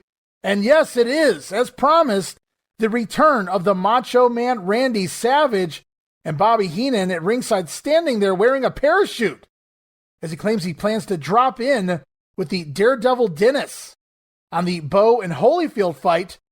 But Vince informs him that fight's already happened, pal. And Bobby's buddy, Daredevil Dennis, he's already in jail. And I, for one, I am completely lost. I did a quick Google search. I have no idea who Daredevil Dennis was, where he dropped in, where he parachuted into. But just another case of Vince McMahon wanting to stay hip to the times. And they reminded us all week that the Macho Man was back here tonight, but they remind us once again, before we go to the ring, that Crush is also scheduled for this week's show. As the Macho Man promises, all hell will break loose. Aha! Uh-oh, you better stay tuned, guys. Shameless shill of the week. Vote now. Call the 800 line. Who will face Quebecer Pierre next week? What a random heel choice. Pierre of the Quebecers. You pick the match for next week. Which will it be? Will it be Lex Luger, Doink, the 1-2-3 Kid, or Marty Jannetty? Are you fucking shitting me? And remember, guys, next week's episode that you're voting for right now was taped here tonight, November 8th. Keep that in mind as well. And the WWF really using these vote lines lately to rack in the money. 99 cents per vote, guys. All you got to do is go vote who you want to see. Quebecer Pierre wrestle next week, Jannetty the Kid, Doink, or Lex Luger. I don't know that I want to see any of those matches necessarily, but one match I do want to see as we head to the ring, it's Ludvig Borga taking on Scott Steiner. We'll see if Ludvig Borga can look any better here with the talent of Scotty Steiner than he did with Tatanka. As Borga attacks and mauls over Scott Steiner to start, Scotty can't even get his jacket off to get things going. Borga with some body shots and clotheslines. He has trouble balancing, but an awesome top rope clothesline delivery even here by Ludvig Borga. Scott Steiner comes right back with his own double underhook powerbomb on Ludvig Borga and a pump handle slam. Borga has to roll out and bail. He no-sells a double underhook powerbomb and a pump slam from Scott Steiner. Borga on the outside as USA chants begin. Borga back in the ring with a side headlock as Vince McMahon takes the time to remind the Macho Man about the clause in his contract as an announcer. He will be subject to discipline should he lay his hands on Crush, but the Macho Man says he doesn't care about the rules. He'll slap Jack Tunney too. I'd pay to see that. Back to the action, Scott Steiner escapes the headlock and nails an overhead belly-to-belly. But Ludvig Borga comes back with some nasty body shots. Scott Steiner, not going to be outdone, comes back himself but misses a Steiner line. But Borga connects with his own flying lariat. I wrote nice. Borga tries to follow up with an elbow drop but misses. Scott Steiner comes back with a dropkick but barely brushes Borga. Ludvig sells it anyway and bails out of the ring. And out come the Quebecers to console Ludvig Borga as we head into a commercial break. And it must have been 2 minutes of stalling live because when we come back, Scott Steiner just now suplexing Borga back into the ring. From there, Scott Steiner works a Boston Crab, and now it's Rick Steiner out to ringside to combat the other side of the Quebecers out there. Ludvig Borga escapes the Boston Crab, but Scotty with several pinning combinations for several 2 counts. Scott then, uncharacteristically, heads to the top rope for a missile dropkick.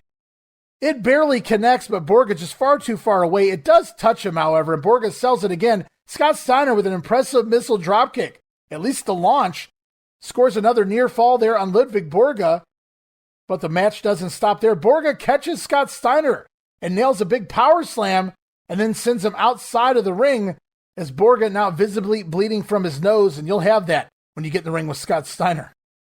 Rick Steiner's seen enough of Borga mauling his brother. Rick Steiner up on the apron to have words with Ludvig Borga. Borga grabs Rick in a headlock and drags him into the ring, where Rick immediately counters with a belly-to-back suplex. I wrote, nice. The Quebecers then jump in to attack Rick, and the referee throws this entire thing out. Double disqualification. Match went 12 minutes and 43 seconds. And we wind up with the Steiners versus Borga and the Quebecers in the ring. The Steiner brothers clear the ring of the Quebecers, and then a double Steiner line drops Ludvig Borga and sends him packing as well. I wrote, much better than the Borga-Tatanka match, which was mostly just a chinlock by Ludvig Borga. I didn't expect a pinfall here between Borga and Scott Steiner, so wasn't really disappointed there in that department. Honestly, when I saw how long the match went, I was surprised. Honestly, not bad at all. I didn't think it felt like 13 minutes, anywhere near 13 minutes. I was honestly hoping for a little more. Unfortunately, Borga isn't paired with Scotty in a feud, but rather guys like Lex Luger and Tatanka, who can't really lead a match, and they don't necessarily have all that many moves in their arsenal. But it's proven here, with the right guy, Ludvig Borga can have a very fun match, really good stuff, and his clotheslines look spot on, and I know you're thinking, clotheslines? Really, Ray? But yeah, the top rope clothesline, the lariat here, Borga really laid him in, it looked good, and he picked the right guy to lay him in with. Scotty will give it right back, and that was good stuff. I'd love to have seen a feud with those two. I'd have loved to have seen this match again down the line. As we roll on, it's Double J, Jeff Jarrett, vignette number 4. This time he's at the Ryman Auditorium.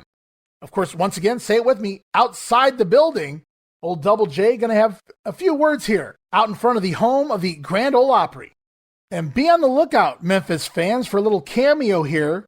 Let's see if you can spot who Double J's chauffeur is here as he pulls up to the auditorium.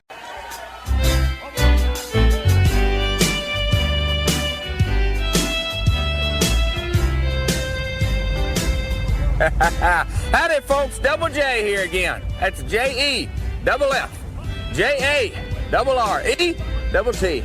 That's Double J, Jeff Jarrett. Got my driver here, Billy Ray Brooks. Brought me down here today in my vintage 68 Cadillac. You know, fine cars are like fine wine. They just seem to get better with age. Isn't that right, Billy Ray? Yes, sir. Oh, yes, sir. You know, old Double J here, he takes care of his property, unlike the corrupt country music business. You know, they say proof's in the pudding. Well, I got the pudding right here. Take a look.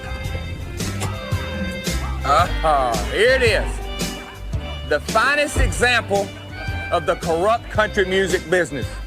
The Ryman Auditorium, home of the Grand Ole Opry. Well, look at this place. Graffiti on the walls. This place is run down. It's in shambles. It's condemned. Well, this place is dead. Just like two of the greatest country music stars ever to play on that stage in there, right here on this stage, Conway Twitty. Why, he's dead and buried. Oh, Lord. And another guy, George Jones. He's still breathing all right, but his career's been dead for years. Oh, neither one of them guys could sing. Oh, unlike Double J here. Speaking of death, hey, Billy Ray, what's that dead boy's name in the WWF? Undertaker. Yeah, The Undertaker. This place reminds me of The Undertaker. Dead, decrepit, run down, in shambles. Undertaker boy, I'm gonna use you. And I'm gonna use the WWF. And when I get done, after it's all said and done, they're gonna rename the WWF. That's right, they're gonna rename it the Double JF. Oh, that's right. And then they're gonna come back here. That's right, look at this sign. It's not gonna say Ryman Auditorium. It's not gonna say home of the Grand Ole Opry. It's gonna say the Double J Auditorium. That's right, the home of the greatest country music singer that ever lived. That's right, Jeff Jarrett. Oh, Double J. That's Double J, J-E, double F, J-A, double R-E, double T. That's Double J, Jeff Jarrett. All right, and for those of you who have been watching these episodes as you go along with this project here of 1993 in the WWF, you might be asking, really, the Grand Ole Opry, the Ryman Auditorium looked like that? Spray paint on the front doors? Well, there's a little bit of a reason for some of that. See, the Ryman Auditorium was actually closed back in September of 1993, so nobody was there. It was going under a complete overhaul of renovations inside to make it a world-class concert hall. So WWF took advantage there. So while nobody was home, they filmed right out there on the front steps of the old Grand Ole Opry. And for those of you who spotted the chauffeur driving Jeff Jarrett up to the building, Jarrett refers to him here as Billy Ray Brooks. Dallas fans, Memphis fans, USWA fans may recognize this man as Tony Falk. And this won't be the only cameo of a USWA star as we move on here with the Double J vignettes. So keep an eye out for a few more before Jarrett makes his official debut in the ring. And as we talk about the ring, we head back to the ring. It's Men on a Mission with Oscar taking on Corey Student and Steve Smith. Smith, a tall boy, but can't compete with Mabel. Mabel with a giant backdrop and a double drop kick from Men on a Mission, followed by the old double hip-hop elbow drop on Corey's Student. From there, it's the assisted avalanche as Mabel smashes Student in the corner, and Mabel with a DDT. Oh, that's interesting. Mo then climbs to the top rope as he delivers his quote-unquote bulldog, the flying body Mo attack, on the back of Mabel, sends Mabel down into the big splash on top of Student. Men on a Mission get the win in 3 minutes and 36 seconds. I wrote, why go back to this finisher? We've seen them try a few other things lately, and it's worked a lot better than this. Mo has absolutely no business going to or coming off the top rope. We move on to the Survivor Series report, yet another Bret Hart promo, and then a very special Undertaker vignette. And to all my listeners out there, the Undertaker has a very special message for you. If you drink and drive, sooner or later, you're going to meet the Undertaker.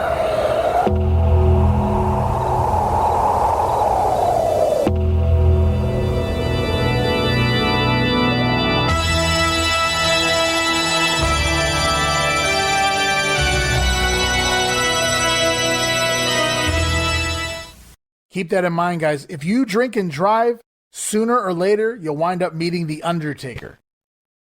Choice words from the dead man. And we go back to the ring with enhancement talent John Paul awaiting his opponent. It's the model Rick Martel. And yes, the arrogance is back. The arrogance canister back in the hands of Rick Martel. I couldn't be more excited. Early on, the model cartwheels his way around Paul, and a few jumping jacks by the model for a little extra insult there. As they tease on commentary that Bobby Heenan might not be around for All-American, Vince McMahon suggests maybe the Macho Man will be the potential replacement for Bobby Heenan on All-American. Or maybe Bernie Kosar, quarterback of the Cleveland Browns? He was also released from Cleveland today. I wrote sigh, an end of an era there in Cleveland. Bernie Kosar on All-American. Now, I'd like to see him with Bobby Heenan. That would have been interesting. Back to the action, however, John Paul tries to run up the ropes with a headlock takeover, but Martel counters into a nice back suplex. From there, a gut wrench suplex from the model, but Martel misses a shoulder charge into the corner, hits the steel post. Paul comes back with a nice drop kick, but misses a reverse body block, and Martel capitalizes with the Boston Crab.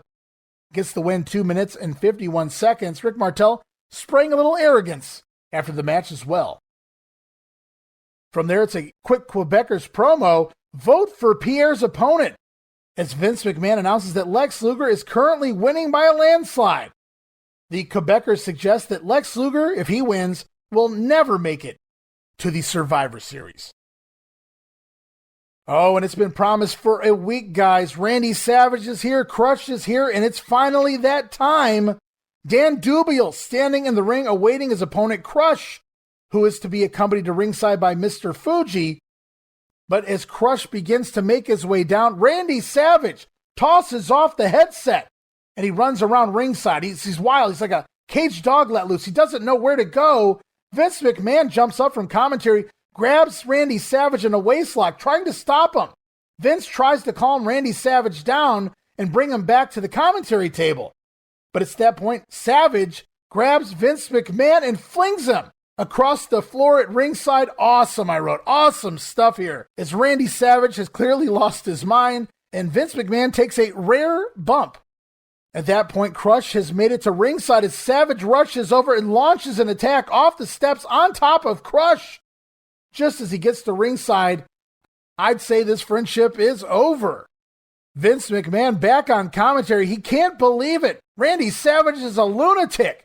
Vince was just trying to help him. Officials out to pull Randy off of Crush, and now it's Crush who jumps on the Macho Man in the aisle. The officials once again begin to separate the two as we head into a commercial break. Hey, we were promised action, and action we got there. Randy Savage wants it Crush in a bad way.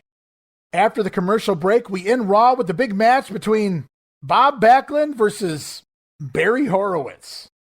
I wrote, what an odd final match, but it's clear that Bob is back. Of course, this match, a backdrop to the previous segment between Crush and Savage. All of the commentary is all about the Macho Man and Crush fight that we just witnessed. No focus on the match. While we see some of the basic fundamentals between Horowitz and Backlund in the ring, we learn that Crush has been locked in his locker room. I wrote, is that legal? Is that safe? As we see the Macho Man, I wouldn't say he's calmed down, but he's headed back to commentary because Crush now locked in his locker room. As the camera leaves the ring and goes to Vince McMahon, Bobby Heenan, and Randy Savage on commentary, Savage is still hot, and he's ready to take shit out on Bobby Heenan for all the things Heenan's been saying about him these last several weeks. Say something now, Heenan, aha! What I found funny here as Savage gets back to commentary, neither he nor Vince McMahon even references the fact that Savage had launched Vince across the floor a few minutes ago.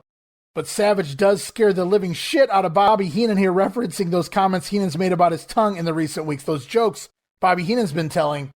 Heenan's all apologies now. As we cut to the back, we see Crush has busted his way out of his locker room, shouting, where's Randy Savage? Crush wants another piece of the Macho Man.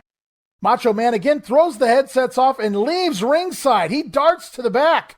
And we head back to the camera backstage. Crush tosses officials aside as Randy Savage attacks him once again in another pull apart in the hallway backstage. And at this point, the match, remember there was a match, Bob Backlund and Barry Horowitz?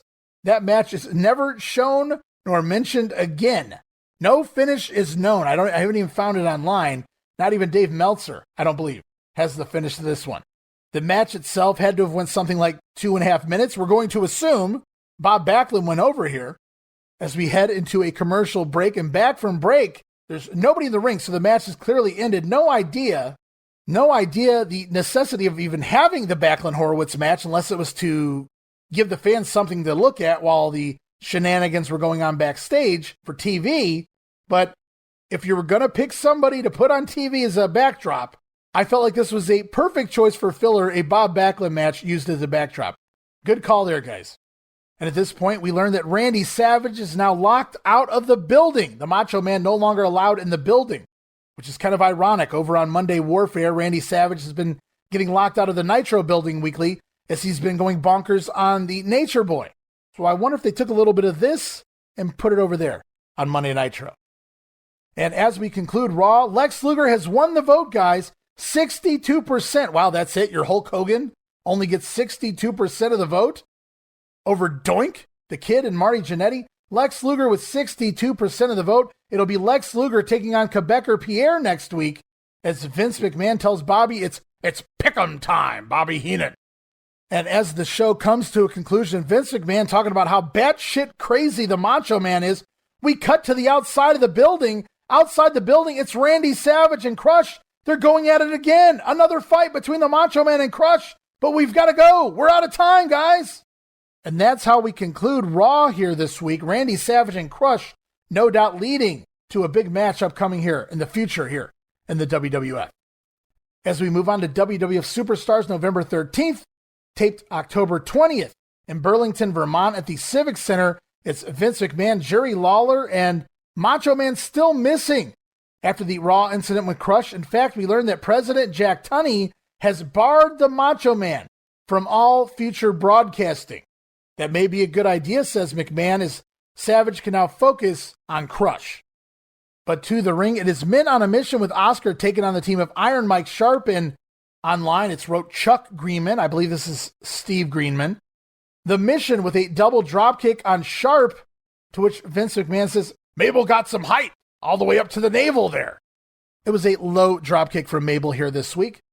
Mabel having some issues with his opponents here this week as he misses an elbow drop as well as an avalanche in the corner, but turns around and nails a running inverted bulldog. Mabel lays Greenman out with the running inverted bulldog. Mo tags in an elbow drop, gets the win, 3 minutes and 18 seconds. And we're off to face on the Peacock. More Survivor Series talk as we hear from Bret Hart and Jerry the King Lawler about their big family feud match. The undisputed king of the WWF, Jerry Lawler, and the man who's had every title in the WWF, Bret the Hitman Hart. And I start with you, Hitman, and there are some uncertainties now because Jerry Lawler is in fact in it, but he has not named these nights. He has 3 nights. Does this bother you? You have no ability to scout. You don't know who you're going to be taking on in this 4-on-4. It doesn't make an iota a difference to me who he's got. I don't care who the knights are. It doesn't matter to me one single bit. And I know it doesn't matter to any of my brothers. Because the fact is, this has become a blood matter. This is a family matter. This is my family. My brothers and sisters have had it up to here with Jerry Lawler. You know, the hardest part of this thing was trying to pick 3 brothers, because all of them wanted in it. My father wanted in it. My mother wanted it. Everybody wants a piece of Jerry Lawler. They're all going to be there, but I picked the 3 toughest brothers I got. My brother Keith, my brother Bruce, who wants a real piece of Jerry Lawler, and my brother Owen. All of us are going to take great pride in going into the Survivor Series and wiping Jerry Lawler out. And as far as the nights go, my advice to you is you don't even need to bother showing up. And if you do, you're still going to lose 1, 2, 3. Well, welcome everybody to the Family Feud. We took a survey of about 20 million wrestling fans, and we asked them, who is the stupidest family in the history of professional wrestling? And the survey says, ding, the Hart family. That's right. Bret Hart, Owen Hart, Keith Hart, and Bruce Hart, and his parents, the ultimate cowards, Stu and Helen. I want you all at ringside. I want to see the looks on your faces when I reveal my 3 nights, the red night, the blue night, and the black night. And believe me, it'll be a black night for the Hart family. All right, and the WWF headed back to Madison Square Garden November 27th, so over in the New York market, as Joe Fowler talks to Jerry Lawler about his upcoming match in MSG against Doink the Clown. Or is it Doink? We bring in Jerry Lawler right now. The reason, Jerry Lawler, there's so much speculation is because you inferred last week that maybe underneath that makeup, it's not Doink the Clown, but one of Bret the Hitman Hart's brothers. You know, speaking of clowns and circuses and carnivals, I wanted to ask you, where'd you get that tie? What happened? The guy at the carnival couldn't guess your weight? This was a gift.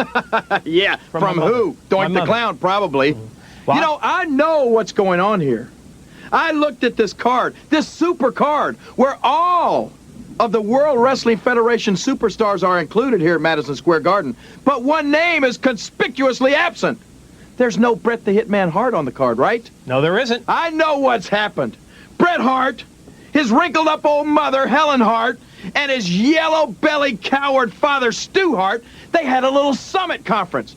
They hitchhiked down from Canada, and they met with another Canadian, the president of the World Wrestling Federation, Jack Tunney. And they put all their little pea-brains together, and they've come up with a scheme. How can we get one up on the real king of the World Wrestling Federation? How can we get the upper hand on Jerry the King Lawler? And I know what they're thinking. They're thinking they're going to run Bret the Hitman Hart in there, disguised as Doink the Clown. Well, I'm going to tell you something. Whoever that Doink is, I'm going to expose him. I'm going to rip that green matted hair out by the roots, and I'm going to slap that silly grease paint right off his face, and I'm going to find out who it is. And if it's you, Bret the Hitman Hart, I'm going to end your career once and for all right here in Madison Square Garden. Saturday night, November 27th. Okay, last week, Lawler implying that he thought Doink would probably be one of the Hart brothers. This week, Lawler knows that it's not actually Doink he's going to be wrestling here in MSG, but rather Bret Hart, disguised as Doink. That would have been interesting. Of course, this match won't even happen as Lawler will be gone from the company beforehand, and Shawn Michaels will replace the King to take on Doink the Clown there at MSG. Back to the ring, it's Ludvig Borga taking on Dan Dubiel, as Borga attacks and nails the old delayed suplex. Before we get an insert promo from Borga's Foreign Fanatic buddies. Then back to the action. Borga misses a charge in the corner and Dubiel with a little bit of offense and a drop kick. Borga staggering a little bit, and Dubiel comes running from behind, nails Borga when he wasn't expecting it, causing him to fall to a knee. Now remember, Borga is a guy who isn't selling Scott Steiner necessarily, and he's certainly not bumping for the job, guys. And here he loses balance because he wasn't prepared for Dubiel from behind. So I wrote, well, that should do it for Dubiel, and it does. Borga catches a crossbody, turns it into a forward falling power slam, and the Torture Rack gets the quick win, 2 minutes and 2 seconds. Now we've seen men on a mission play Sega. We've seen the Smoking Guns play Sega. We've seen a lot of guys play Royal Rumble for the Sega Genesis. But this one, by far, blows my mind. It's IRS, Erwin R. Shyster, playing the Royal Rumble video game for Sega. Back to Superstars, it's the All-Americans in the ring with a promo as Howard Finkel conducts the interview because, well, there's nobody else left to interview the All-Americans. And as promised, the All-Americans are out here. Luger and the Steiners are out here to announce the new partner that will be replacing Tatanka as part of their team at the Survivor Series. Luger says that Tatanka will be there in spirit, but his replacement in the match is The Undertaker. As the lights go out, The Undertaker and Paul Bearer make their way to ringside.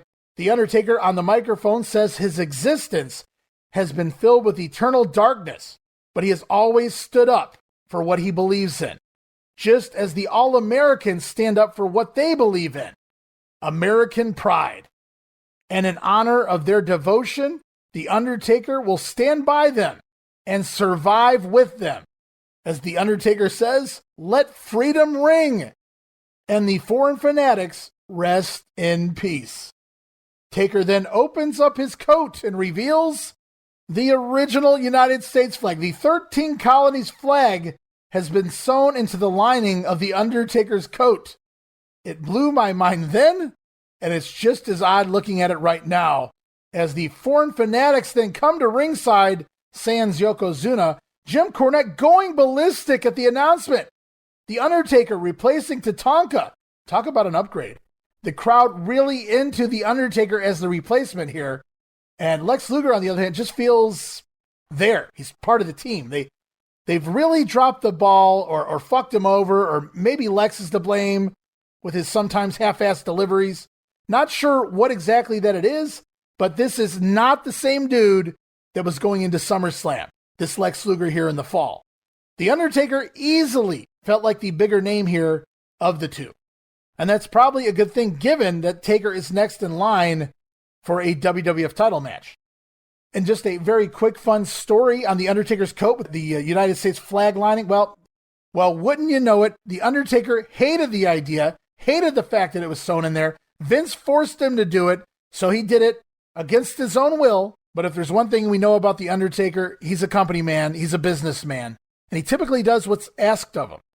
But if you're wondering, what's the reason we never see this flag in the coat again? Why didn't he wear it to the Survivor Series? Well, there's another fun story to that. Bruce Pritchard has told that in the past, that Vince McMahon wanted to know, where's the flag? Where's the coat with the flag? Wouldn't you know it, The Undertaker's dog just happened to eat the lining, only the lining of the flag out of the coat. Didn't screw up the rest of the coat, just the flag got mauled and never to be seen again. What are the odds? And back to the ring, it's singles action. Bastion Booger taking on Joe Brennan, and as Booger heads to the ring, we saw one doink interrupt Bam Bam Bigelow. We've seen two doinks interrupt the Head Shrinkers, and now it's three doinks appear on the video screen wall as they pick Booger first to be eliminated at the Survivor Series. Let's see if they keep their word there. And so while it's obvious that Matt Bourne, even the doink character itself, has missed the last set of tapings here in October that are now airing here in November, Bourne obviously recorded these weekly videos heading into Survivor Series back on the September 28th or 29th tapings. So for now, once again, he's technically gone from the company as of the end of September. But if you're counting these video wall promos, Doink the Clown, Matt Watch continues on for at least another week or so. But in the ring, it is Bastion Booger with a power slam and a trip to the Batcave. Balls to the face. Booger pins Brennan in 1 minute and 7 seconds. Post-match, Bastion Booger eats a cup of pudding without a spoon and just smashes it all over his face. Ha ha! It's great, pal. It's funny shit. We'll never understand Vince McMahon's sense of humor. It's Double J vignette number 4 at the Grand Ole Opry, so it's back to the ring. As Intercontinental Champion defends the title against the man he defeated. Well, he defeated for the vacant title at the time, the model Rick Martel, a rematch of sorts for the belt. As Razor is getting rid of the gold around his neck, Rick Martel attacks from behind with a high knee, and the model beats on Razor on the outside, even nails him with a steel chair behind referee Joey Morella's back. And then back inside the ring, Martel works the leg of the bad guy, even does a cartwheel around a Razor Ramon monkey flip attempt. But then Martel misses an elbow drop. Razor tries to take over, but Rick Martel goes back to the leg and wraps it around the ring post. Martel then applies a spinning toe hold as Harvey Whippleman makes his way to ringside. Of course, Harvey Whippleman, the manager of Adam Bomb, and the model and Adam Bomb part of the same Survivor Series tag team. Razor winds up kicking Rick Martel through the ropes and out to the floor as we head into a commercial break. Then back from Razor Ramon working over Rick Martel's arm and nails the old sack of shit, as Scott Hall called it. The fallaway slam gets the 2 count.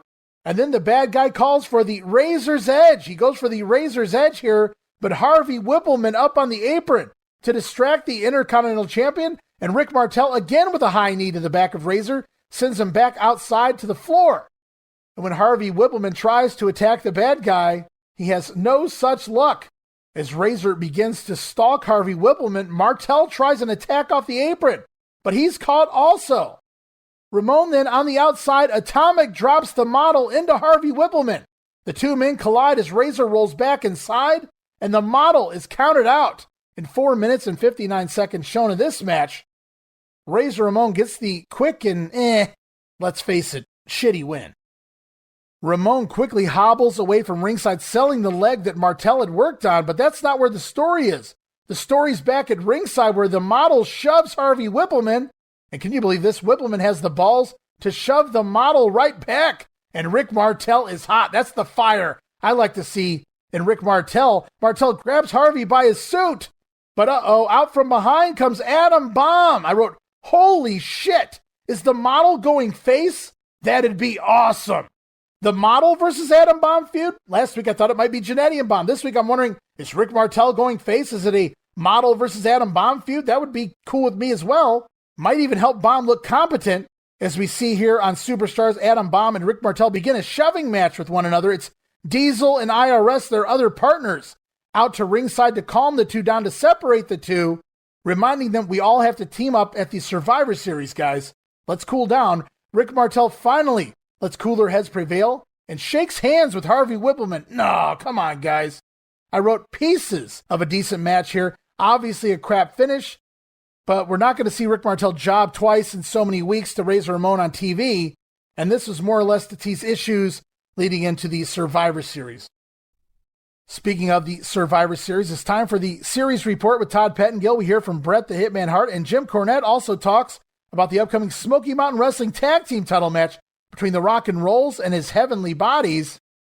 We also learn of the upcoming Survivor Series Showdown, scheduled to air the Sunday before the Survivor Series, November 21st. The main event of that program will feature WWF Champion Yokozuna putting his belt on a line against Bret Hart. It's the Hitman's rematch from WrestleMania 9, finally here in November. We've got one more match in the ring this week on Superstars. It's Diesel taking on the future headbanger Mosh. He's Chaz Ware here. Diesel's still ringside from the previous incident between Martel and Bomb, so no entrance as Chaz tries some drop kicks early on. Diesel stays upright and regroups, leading to a big side slam, a big boot, and the big KO punch. Diesel with the one-hand knockout, 1 minute and 25 seconds. Diesel picks up the win as it's off to more face-to-face and Joe Fowler's final appearances here on Superstars. Here on the Peacock, we talk about Survivor Series as we hear from Jim Cornette and Johnny Polo talking about their Foreign Fanatics. Let us now on Face to Face bring in Jim Cornette and Johnny Polo, who are heavily involved in the Foreign Fanatics team, and I can tell by the look on your faces, you know what's happened. Lex Luger was teamed up with the Steiner brothers and once upon a time Tatanka. Tatanka was defeated, and now the hole has been filled. Wait, he was more than defeated. We injured him. Yeah. We put him out of the sport. We crippled him, and that was it. We're all psyched up. Mr. Fuji, Jim Cornette, and myself got this plan together, so it'd be 4-on-3. And then what do? Jack Tunney stacks the deck and brings in The Undertaker. I mean, what do we do now, Jim? Let me just explain something to you, Fowler, and I want everybody out there listening to hear my voice and see that what I'm saying is the truth. Do you think that now anybody can say that the World Wrestling Federation is not against the Foreign Fanatics, not against Johnny Polo, not against Jim Cornette, it's a conspiracy. Not against Mr. Fuji? It's a conspiracy. It's some kind of political intrigue. And I'll tell you something else. They couldn't have picked a better guy to play along than The Undertaker. Stick him in there. Sure, we knocked Tatanka out, made him a grease spot, and now Undertaker makes the team even stronger than it was before. But you see, they're bringing a dead guy, Jim, a dead guy. How do you stop a dead guy? Instead of you two complaining about The Undertaker being out, why don't you accept the hand that's been dealt to you? The Undertaker is on the All-American team. Let me ask you. Hold on. Well, I agree. Hold on. Let me ask you a question, Fowler. First of all, the hand that Mother Nature dealt you was a horrible one. I see you've made the best of it. But let me just say this. Johnny Polo has just brought up an interesting idea, an interesting little strategy. You see, the name of the Survivor Series is Eliminate and Survive. Well, we already eliminated one. He was replaced. But they can't replace everybody. So the more we eliminate before Survivor Series comes around, the bigger advantage the Foreign Fanatics will have between the Quebecers, Ludvig Borga, and the great Yokozuna, along with the three of our minds. Brother, we're going to eliminate some people on the All-American team, and I guarantee you there's going to be some people surprised as to who the next one is to go. Okay, and then from there, more face-to-face. We've got a casket match coming up at Madison Square Garden, November 27th in New York. It's non-title as Yokozuna takes on The Undertaker. And at this point, we're going to hear from the managers, Jim Cornette and Paul Bearer. Let's bring in, representing Yokozuna, his manager, Mr. Fuji, and there we see Jim Cornette. Also representing The Undertaker is Paul Bearer with the urn. So the question is, what happens when Yokozuna, The Undertaker, and a casket are all involved in one match? I don't know if you really know, Jim Cornette, because I don't know if you really know what you're talking about, Fowler, and as for you, Paul Bearer, that's a great picture. All we need is Rod Serling to walk in, but let me submit this for your approval. You've got two men. One, the most awesome physical specimen ever to walk the earth, Yokozuna. The other, a guy whose final resting time has long since passed, The Undertaker. Case in point, Madison Square Garden, November 27th. A casket match. Roll one of them off the edge of that ring, drop them in the casket, close the lid. The problem comes beforehand. Beating one of them so stinking senseless that they can't do anything about it. And that's what's going to happen to The Undertaker when the Yokozuna drops the bonsai on him, Paul Bearer. It's going to be over, and that lid will close and put him in the Twilight Zone. Fuji and Cornette, you can feel good in the fact to know that Yokozuna will be resting in some of the finest materials that my Undertaker personally picked, and he'll rest in peace forever. All right, and that about wraps up this week's Superstars, but before we conclude, we hear closing comments from next week's feature match when Bret the Hitman Hart takes on IRS. But right now, let's take you to comments from the Hitman and Erwin R. Shyster. Bret Hart, next week right here on WWF Superstars, history is going to be made. Because I, Erwin R. Shyster, I'm going to be the one that ruined your quest to become the WWF champ. IRS, let's get something straight right here, right now. It's going to be you and I next week. And I'm going to go through you because I got one thing in mind, and that's Yokozuna. Yokozuna, I'm going to win the World Wrestling Federation title belt, and you're both going to find out the hard way. I mean business. Oh, wait a minute. Let me get this straight. Bret the Hitman Hart is going to face IRS next week, and then later on that same weekend go against Yokozuna for the title, and then the following Wednesday bring his Three Stooge brothers into Survivor Series against me and my knights. Oh, man, this is great. We're going to make mincemeat out of him. He will not survive. That is a promise from the king. Join us next week for more WWF Superstars.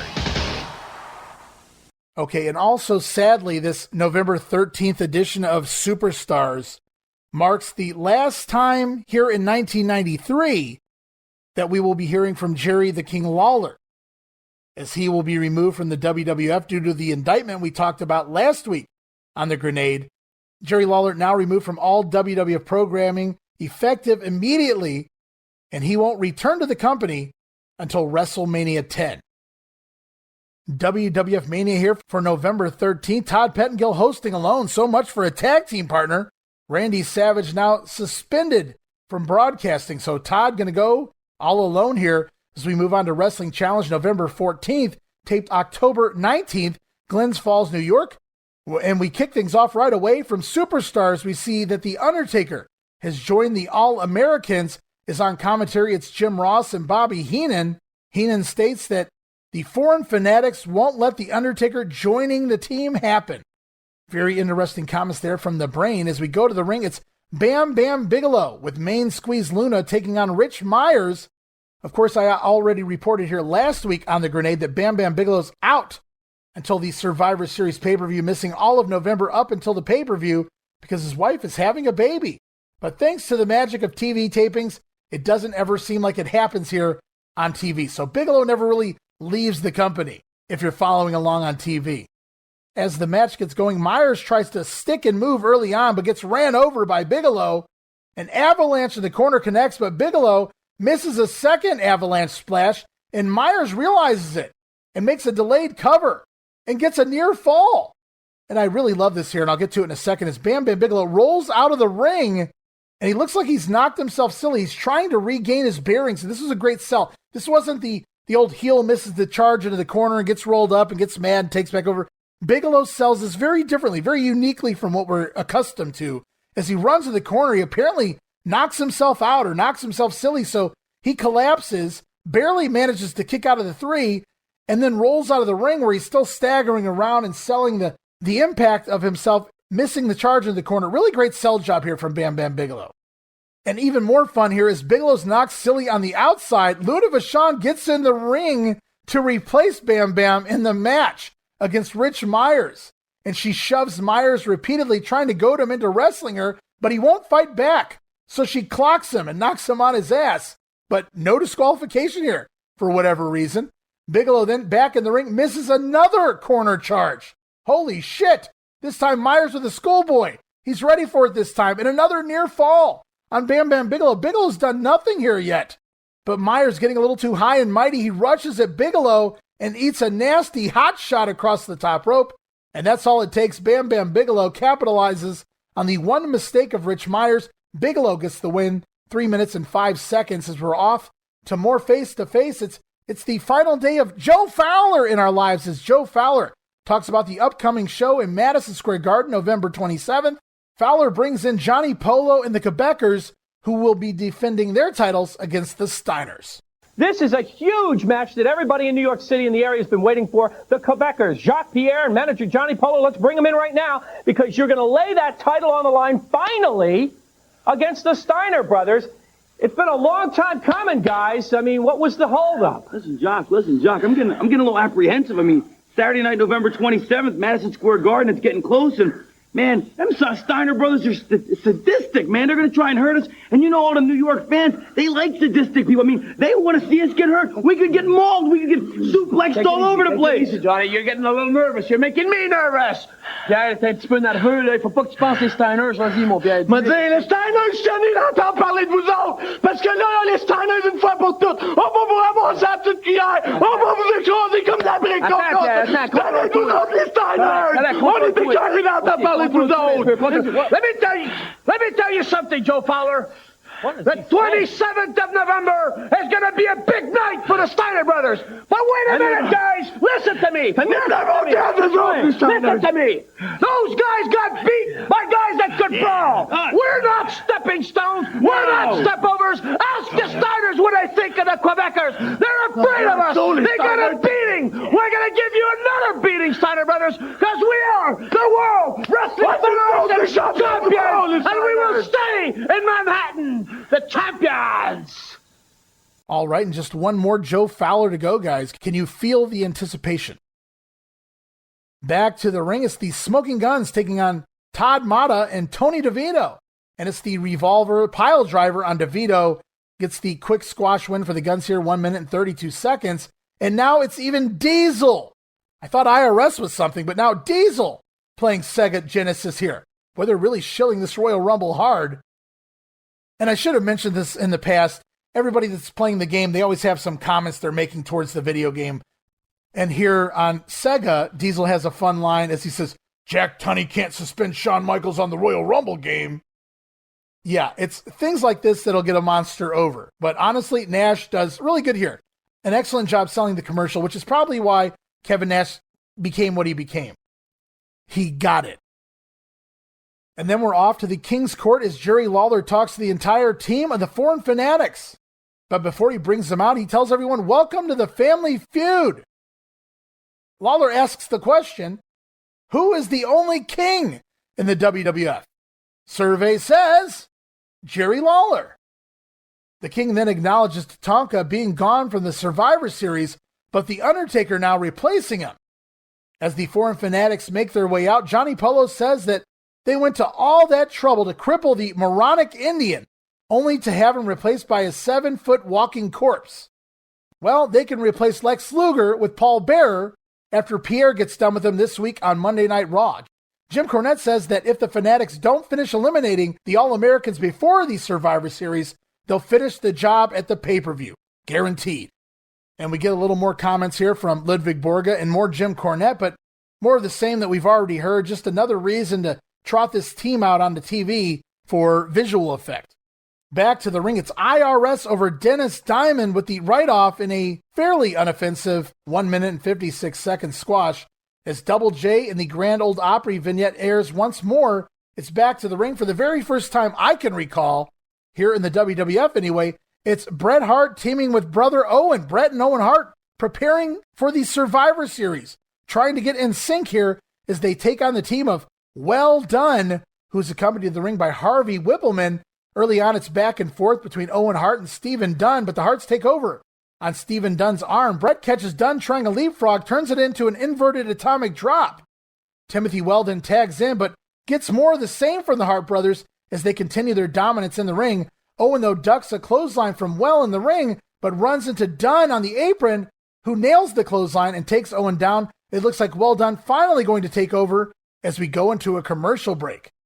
Back from break, Well Dunn work over Owen Hart as Timothy Well misses a charge into the corner and then eats a spin kick from the Rocket. Stephen Dunn tries to stop the hot tag, but gets backdropped for his troubles, and we see a hot tag to the Hitman.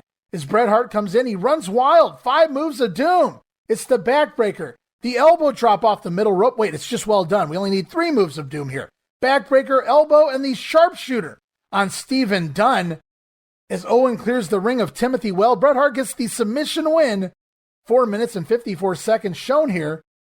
And I was honestly surprised. I don't know if it was designed this way or if I'm giving the WWF too much credit, but the Harts didn't really click here as a tag team. They didn't really do a lot together here.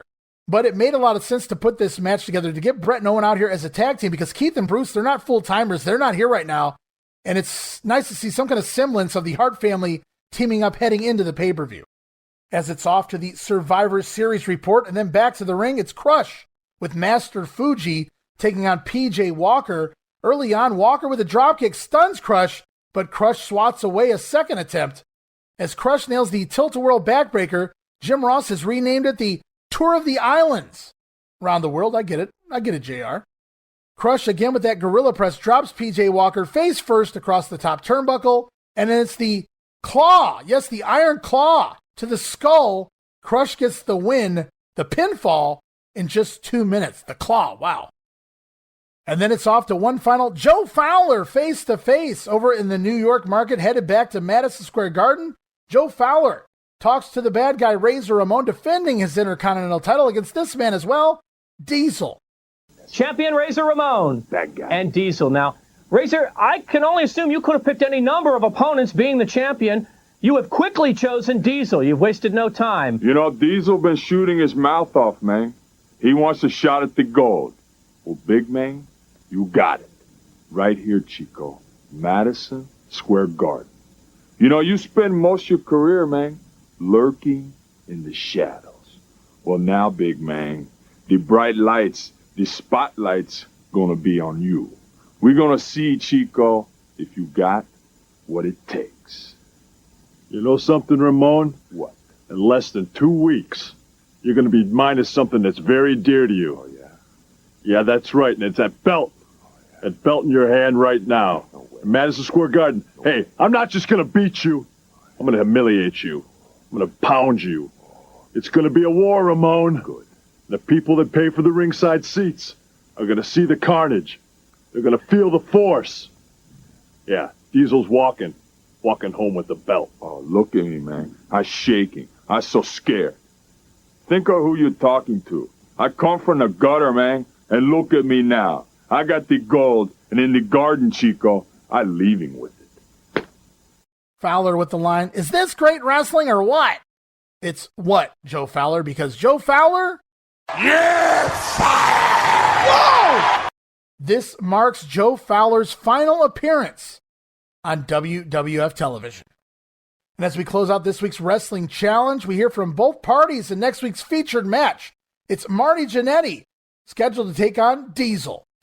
Jannetty, this time you bit off more than you can chew. And next week, right here on Wrestling Challenge, you're going to find out what this 6'10", 320 juggernaut's all about. Your mind, punk. See you next week. Just next week, we're gonna rock and roll, strut and stroll. Right here, Diesel. You've been running your mouth for a long time, telling everybody how bad you are. Well, it's time to get down and get dirty and find out if you are the man you say you are. Next week, right here on Wrestling Challenge. What a matchup that's going to be. For Bobby the Brain Heenan, I'm Jim Ross. So long, everybody. All right, we close out the weekend WWF All-American for November 14th. It's Bobby Heenan and Joe Fowler gone. Bobby Heenan thinks he's hosting the show alone, but he's surprised when he learns that replacing Joe Fowler is Vince McMahon. Vince McMahon joining All-American. You know they're running out of talent, running out of announcers when Vince agrees to step in and do All-American. And I got to say, for the few weeks that this goes on, it's some really fun stuff, really good banter here between Vince McMahon and Bobby Heenan. Even Vince taking All-American a little less seriously than the rest of the shows as he has some fun here with the Brain for the next several weeks. And I plan to add all of these up to YouTube, some of them already up there. So once again, head on over to youtube.com/wrestlinggrenade and check out some of the fun here between Vince McMahon and Bobby the Brain Heenan. Okay, guys, we're going to move on one final week as we head into the pay-per-view. It's Monday Night Raw for November 15th, tape back November 8th in Bushkill, Pennsylvania. And we go back in time to last week, clips of the crazy Randy Savage and Crush brawls. And now we hear of the consequences here on Raw. We learn that President Jack Tunney has removed the Macho Man from broadcasting moving forward. So it is just Vince McMahon and Bobby Heenan on commentary. And we kick things off right away. IC Champion Razor Ramon taking on the Brooklyn Brawler. And as the Brawler attacks Razor, before he can remove his vest, Brawler does wind up running into the boot of the bad guy, and then Razor with a nice running bulldog takes down the Brooklyn Brawler. From there, it's Ramon with some signature moves, the spinning punch, the fall-away slam, but the Brawler takes over and gets some heat on the bad guy. You've got to be the Brooklyn Brawler beating down Razor Ramon. From there, the Brooklyn Brawler attempts a backdrop, but just like you can't backdrop Kurt Hennig, apparently you can't backdrop Razor Ramon either. Razor counters the backdrop into the Razor's Edge, gets the win, 2 minutes and 53 seconds. And during the match on commentary, we learned that news broke on the November 13th Radio WWF that Shawn Michaels has been reinstated. All right. So much for that vote line a few weeks ago. I bet you guys that paid that money are feeling stupid now. We also learn that Jerry the King Lawler is now on a hiatus from the WWF due to legal issues, as they call it here. And Shawn Michaels will now be replacing the King as part of the Survivor Series, thus ending the hottest feud of the entire year here in the WWF between Jerry Lawler and the Hart family. Just like that, overnight, Jerry Lawler gone from the company, and the Family Feud match is now Shawn Michaels and some Knights. Raw rolls on, though. We get a promo from Crush, who said he had warned the Macho Man, brother. Crush claims Savage lost the fight last week and his broadcasting job. Crush warns the Macho Man that if Savage gets in his way again, he will lose a whole lot more. Well, the shameless hotline voting continues. This week, you guys can pay money to decide who the superstar of the year is. Vote now. the winner will be announced at the Survivor Series. I wrote, they are? We'll get into more of that next week on the Grenade. Back to the ring, it's the Head Shrinkers with Afa taking on the team of Mike Bucci and Mike Moraldo. And the Head Shrinkers just maul these poor job guys here before Fatu lands the splash off the top rope. Shrinkers get the win, 4 minutes, 25 seconds. I wrote, lots of REO RODGERS talk here on commentary during the Shrinkers matches. Bobby Heenan tries to put the character over before it debuts here, replacing Lawler on the upcoming edition of Superstars. We then go back to this weekend Superstars highlights as we see Lex Luger once again has acquired The Undertaker as part of the All-Americans, of course, replacing Tatanka. And then it's off to the ring. Lex Luger won the votes last week, and here it is this week. Lex Luger taking on Pierre the Quebecers with Johnny Polo in his corner. I wrote, is this our first babyface Lex Luger match on free TV? 4.5 months? And let's face it, Luger not exactly Hulk Hogan here to not have to be wrestling on TV. And his pop that he receives here, it's an okay pop, but it's certainly not main event-esque. Rather lukewarm, if I'm being honest. Into the ring with the action, Luger with a back suplex, but only gets a 2 count. Pierre takes over, but rushes into a boot in the corner, and Luger clotheslines him down for a near fall. Pierre then bails to the floor, but Luger follows him outside. Johnny Polo tries to distract Luger, but Luger sees Pierre coming from behind and backdrops Pierre on the floor outside as we head into a commercial break. And then back from break, Lex Luger works the arm of Pierre, but the Quebecer blocks a hip toss and clotheslines Luger to take over the match. Lex eventually tries to make his own comeback with a half-ass clothesline, but as he's running the ropes, Johnny Polo grabs his foot from the floor, causing a distraction on Luger, and Pierre with a knee into the back sends Lex to the outside. Pierre then clobbers Luger on the floor, sending him into the steel steps and then into the ring post as Johnny Polo teases hitting Luger with his croquet mallet, but when he's caught with the mallet over his head, he simply reaches behind his back and itches his back with it instead. Fun stuff there by Johnny Polo. Back in the ring, Pierre with the old Vader bomb on Lex Luger for a 2 count, followed by a very long segment of a seated chinlock on Made in the USA. It appears Luger's finally going to escape the chinlock as we head into commercial break number 2. During the match and back from the break, Pierre has the chinlock reapplied. And this time Luger up to his feet falls backwards on top of Pierre to finally escape the hold. But Pierre is up first and nails a pile driver on Lex Luger for yet another near fall by the Quebecer. Pierre then climbs the top rope, perhaps looking for a left-legged leg drop from the top rope, but Luger is facing the opposite way. So what does Pierre do? Pierre tries to adjust in midair, tries to spin a 180. Unfortunately, it looks like complete shit as Pierre kinda hits Lex Luger with both of his feet. Not good stuff there from the Quebecer. But he's not done yet. Pierre back to the top rope, looking for that somersault senton he loves to hit. But Luger out of the way, and Pierre misses. Both guys down on the mat.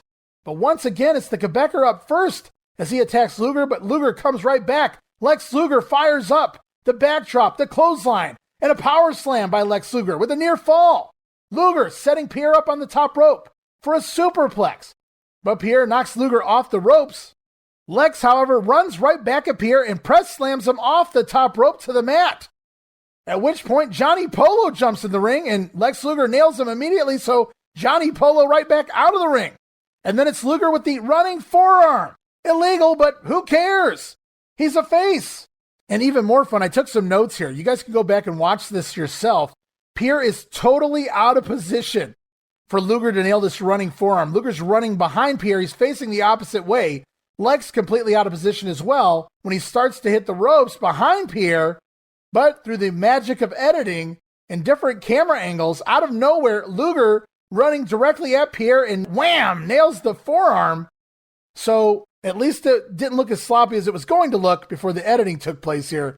Luger KOs Pierre with the forearm and gets the win, 13 minutes and 26 seconds shown of this one.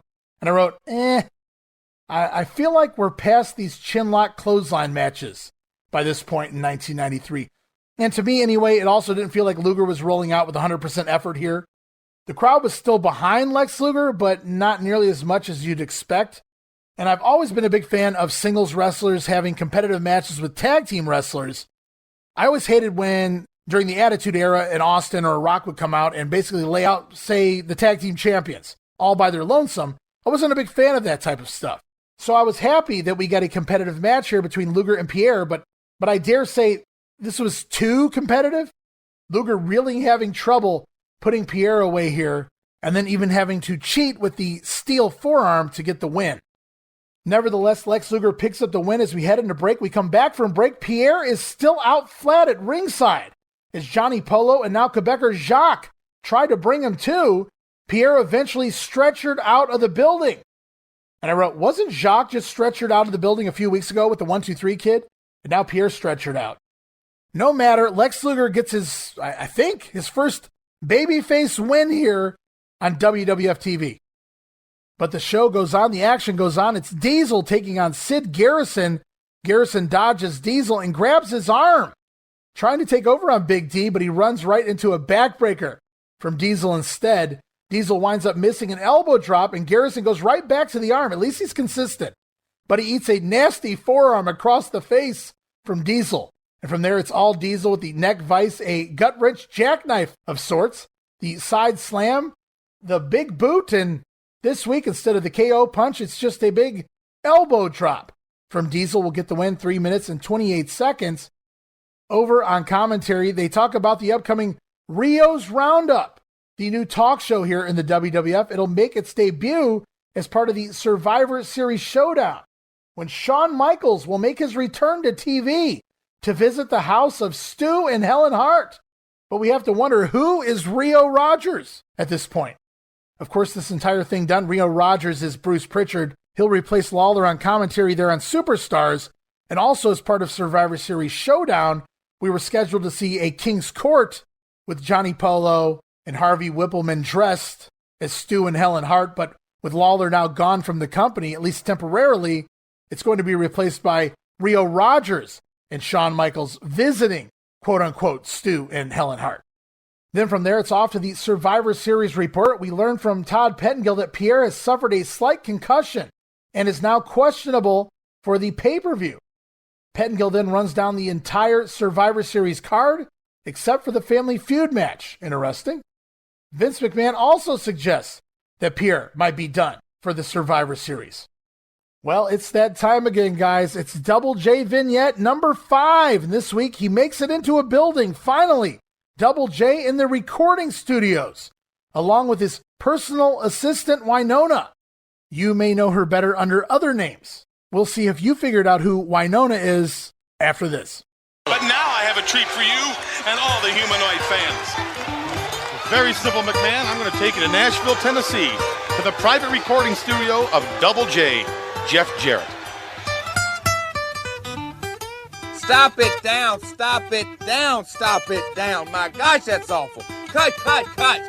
Winona, where do you find these pickers at? But Double J, this is the 25th audition today. And they're all horrible. But none of them as good as you, Double J. Well, You're certainly the they're not. You're Exactly, the certainly not. I guess I gotta play the piano. And I guess I gotta play the drums. And I guess I'm the greatest singer in this town. Now it looks like I gotta play the guitar. Oh my gosh. You're the best, Double J. My gosh, that was awful. Hey, boy, where'd you get that guitar at? Where'd you learn how to play? That was terrible. Vince Gill, old Sweet Pea, was in here a little while ago, and he couldn't make the Double J band, and I threw him out. Now, why don't you get out of here? I guess I'm going to have to do it myself. Yeah, I'm going to have to do it myself to get to the top in the country music business. But I'm going to do that. Don't you worry about that. And I'm going to get to the top in the WWF. Yeah, they may call it the WWF right now, but when I'm done with them, they're going to call it the Double JF. Ha! Don't you forget that name. That's Double J, J-E-double-F, J-A-double-R-E-double-T. That's Double J now, Jeff Jarrett. Jarrett, been through at least 25 auditions today, all awful musicians. What's going on here? Does Jarrett have to do everything himself? And as for Winona, did you guys catch that one? Yes, indeed. We saw Tony Falk acting as a chauffeur last week. This week, it is Miss Texas, the future Jacqueline, acting as his personal assistant, Winona.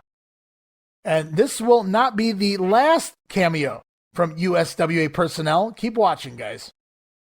As we close out Raw, we get one last shill for the Survivor Series Showdown. Bret Hart finally gets his title rematch from Yokozuna this coming Sunday night. Be a part of it on USA as we move on to the final weekend before the Survivor Series pay-per-view, Thanksgiving Eve, November 24th. It all starts here Saturday with WWF Superstars November 20th, taped October 20th in Burlington, Vermont.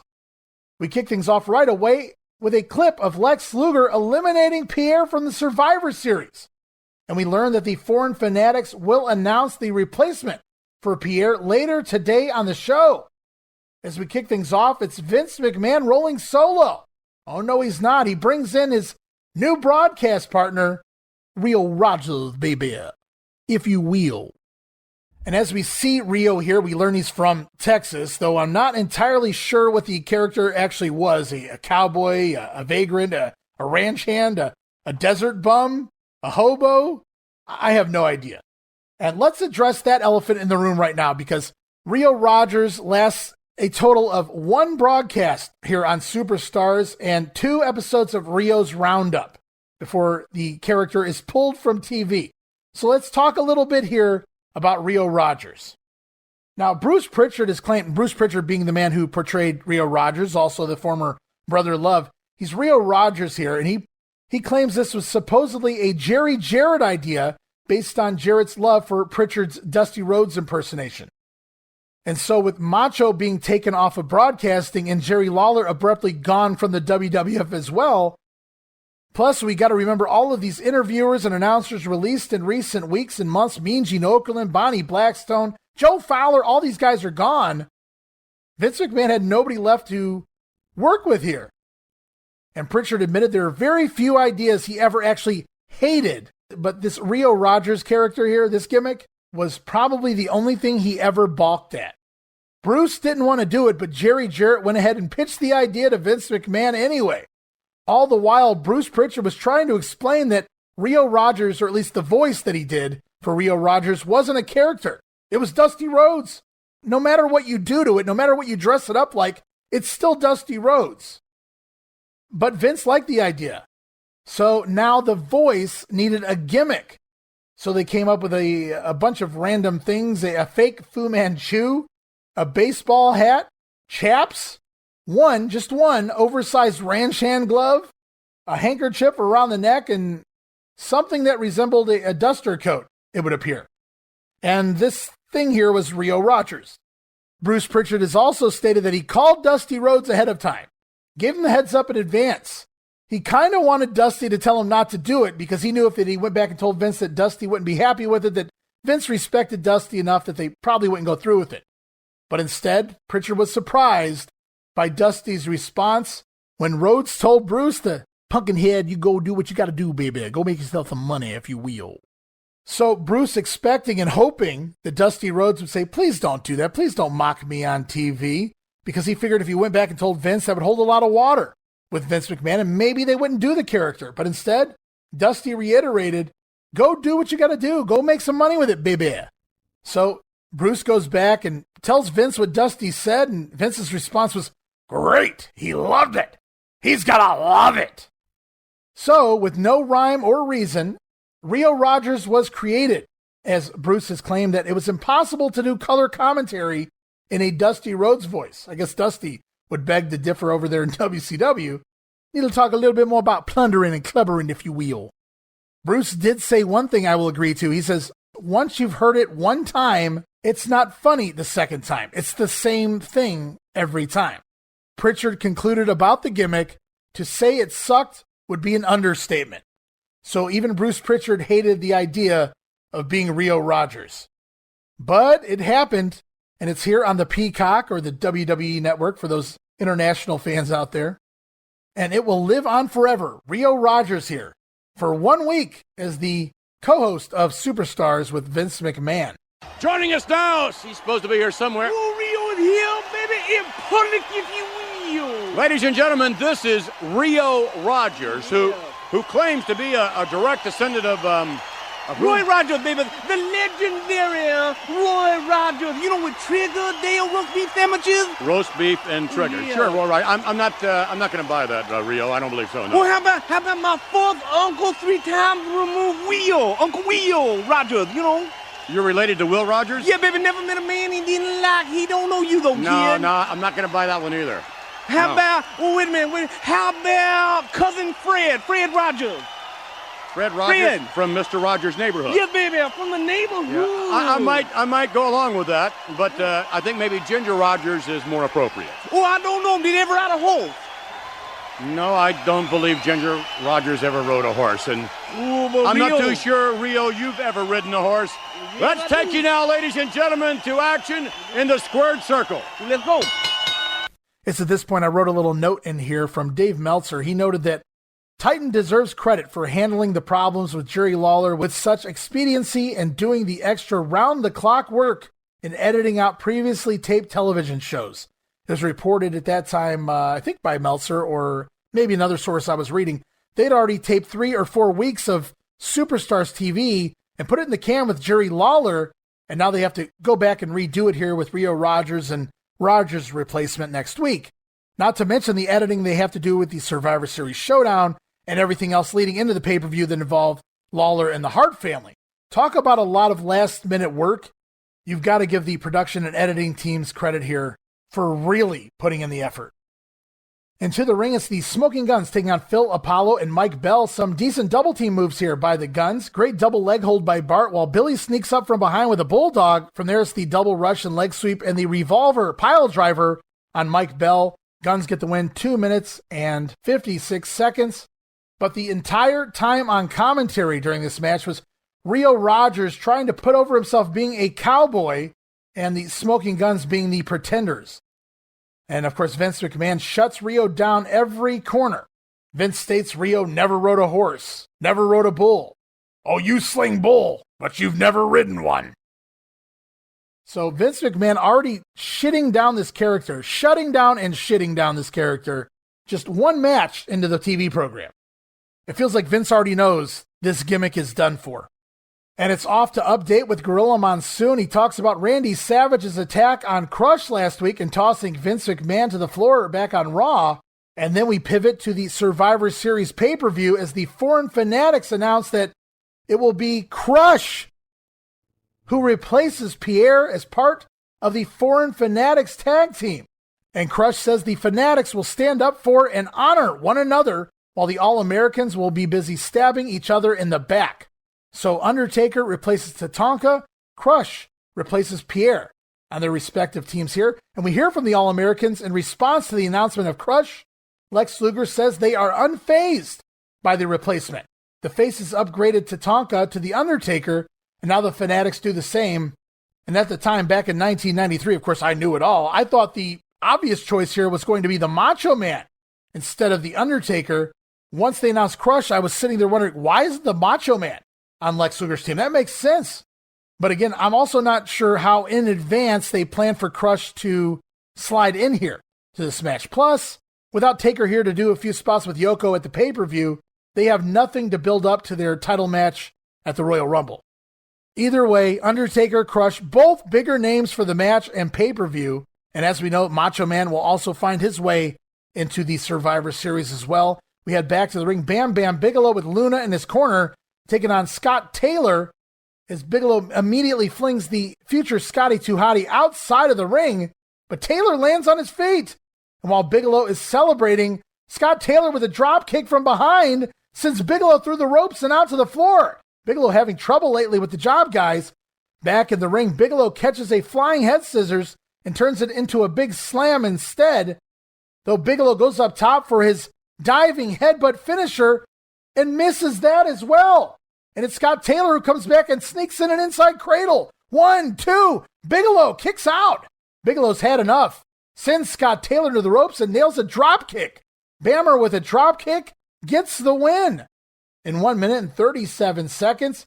And post-match, we've seen 1, we've seen 2, we've seen 3, and now it's 4 doinks on the video screen wall. Matt Bourne once again, 4 doinks and 4 squares.